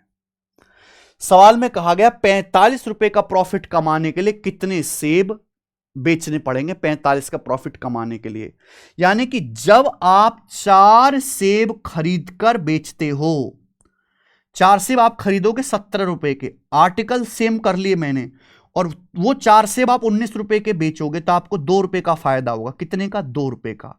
तो मैं आपसे कह सकता हूं कि 4 एप्पल्स पर आपको 2 रुपए का प्रॉफिट होता है। अगर आप 4 सेब खरीद के बेचोगे तो आपको 2 रुपए का फायदा होगा, 2 रुपए का। सवाल में कहा है अगर 45 रुपए का आपको प्रॉफिट कमाना है तो कितने सेब खरीदने बेचने पड़ेंगे? बताइए। 2 रुपए के फायदे के लिए 4 एप्पल दुगने, तो 45 रुपए के फायदे के लिए दुगने 90 एप्पल्स, 90 सेब आपको खरीद के बेचने पड़ेंगे। और इस सवाल का आंसर होना चाहिए बेटा 90। 2 रुपए का फायदा तब होगा जब आप 4 एप्पल खरीद के बेचोगे, तो 45 रुपए के फायदे के लिए डबल 90 सेब खरीद के बेचने पड़ेंगे। अच्छा सवाल। आगे सवाल नंबर 34। ये देखिए, ये जो सवाल है ये आरपीएफ सब इंस्पेक्टर के पेपर का है। देखिए आरपीएफ सब इंस्पेक्टर कांस्टेबल का पेपर कम शिफ्ट में हुआ है तो उसके सवाल भी कम है। अब एनटीपीसी ग्रुप डी का पेपर कई सारी शिफ्ट में हुआ है, 50 शिफ्ट में, तो उसके सवाल ज्यादा हैं। फिर भी मैं एसआई और कांस्टेबल के जो अच्छे सवाल हैं वो करवाऊंगा। एक वस्तु को 535 रुपए में बेचने पर हुआ लॉस, 775 रुपए में बेचने पर प्राप्त प्रॉफिट का 60% है। कॉस्ट प्राइस ज्ञात कीजिए। देखो करो आप सवाल, सोचो बेटा, बहुत मेहनत लगती है, बहुत बहुत आसान काम है कि रेलवे के 500 प्रॉफिट लॉस के सवालों में बहुत आसान 20-25 सवाल छांटूं और मैं आपको करवा दूं। 40-45 मिनट की एक वीडियो बने, आप देख के खुश हो जाओ, भैया मैंने तो रेलवे के सारे सवाल कर दिए, और जब पेपर में आप बैठो तो आपका ढोल सा बज जाए। वो काम मैं नहीं करता। मैं बच्चों को एक्चुअल में जो एग्जाम में आ रहा है वो लेवल पढ़ाता हूं, उससे एक लेवल प्लस भी करके बताता हूं। और मैं कोशिश करता हूं कि कम समय में ज्यादा कंटेंट पढ़ाया जाए। लोड बढ़ेगा दिमाग पे, दिमाग की नसों पे लोड बढ़ेगा।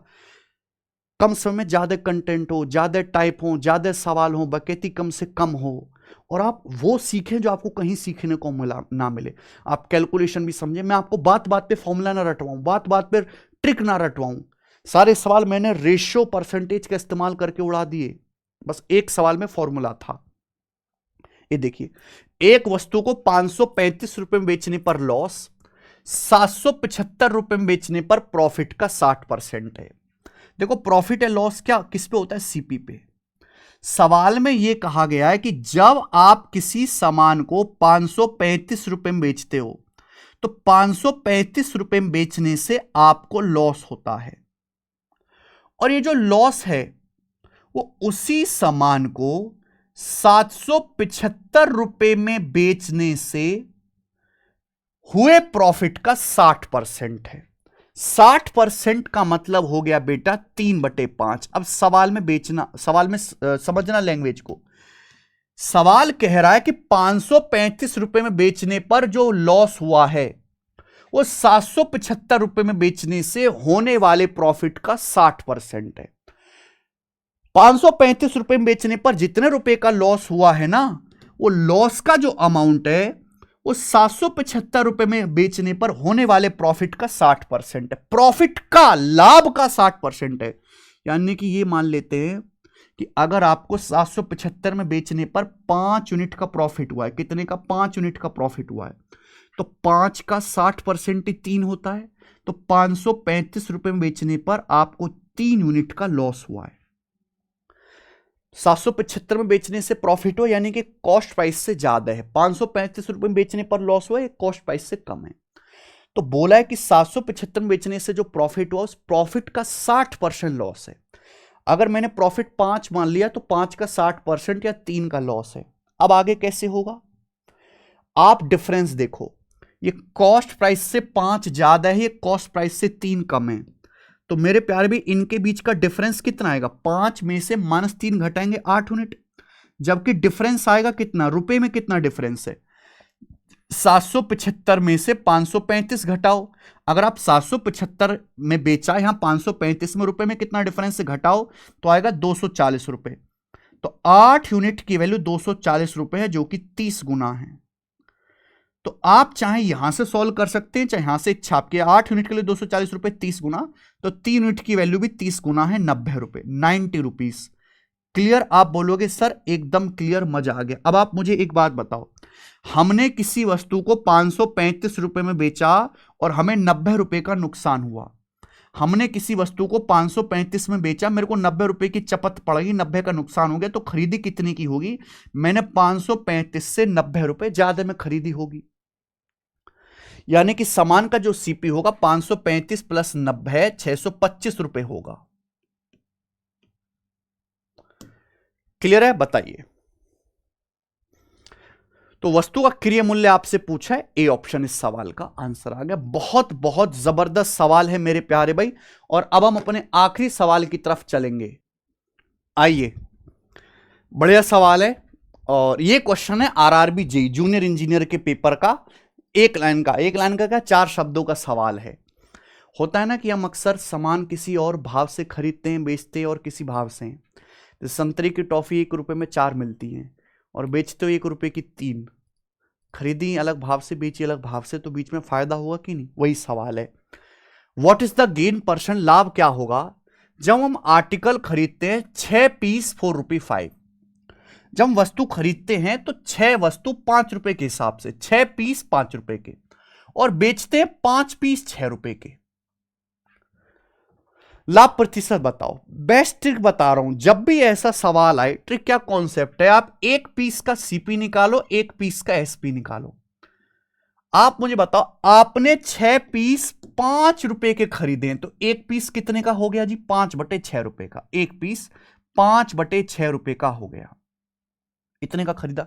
जब बेचने की बारी आई तो आप 5 पीस या 5 नग 6 रुपए के बेचते हो, 5 नग 6 रुपए के, तो 1 नग कितने का बेच रहे हो? 6/5 रुपए का। तो ये सीपी है, ये एसपी है। प्रॉफिट क्या होगा? इन दोनों का रेशियो, और रेशियो का मतलब होता है जी क्रॉस मल्टीप्लाई। ऐसे 5 पच्चे 25, 6 चिंग 36, यानी कि अल्टीमेटली 25 का सामान 36 में बिका, तो आपको प्रॉफिट कितने का हुआ मेरे प्यारे भाई? यहां पे 11 का।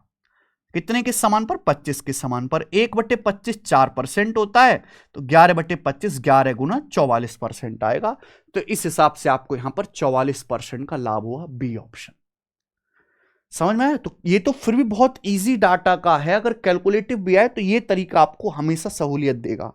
तो ये रेलवे के वो बेस्ट 35 क्वेश्चन है जो हर बच्चे के लिए मस्ट सॉल्व है, मस्ट डू करने ही करने हैं आपको, अगर आप रेलवे का कोई भी पेपर देने जा रहे हैं। सबसे अच्छी बात इस वीडियो की यह है कि इसमें रेलवे के सारे ही एग्जाम के सवाल है। आपको आरपीएफ सब इंस्पेक्टर के लिए, कांस्टेबल के, एनटीपीसी ग्रुप डी, उनके लिए अलग अलग नहीं पढ़ना।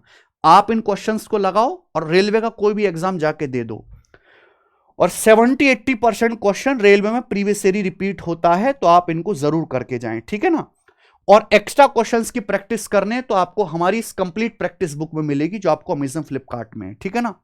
कम से कम आपको 4-4 हजार, 3-3, 4-4 क्वेश्चंस तो हर सब्जेक्ट के करके जाने ही पड़ेंगे।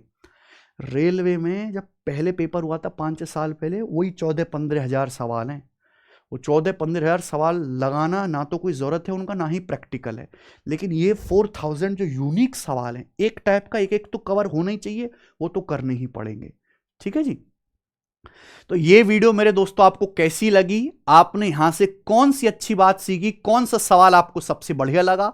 और इन 35 में से आपने कितने सवाल खुद से सही कर लिए, मुझे कमेंट में जरूर बताएं।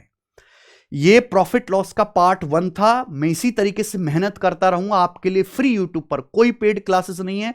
यूपी कांस्टेबल का बैच हमने पूरा पढ़ाया है। पिछले 3 साल में जितने भी पेपर हुए सबका फ्री सॉल्यूशन हमने कराया है, और रेलवे का भी बैच हम आपको फ्री ही पढ़ा रहे हैं, ठीक है। बस आपको एक ही काम करना है, शेयर करना है, सपोर्ट करना है, लाइक और कमेंट करना है मेरे भाई।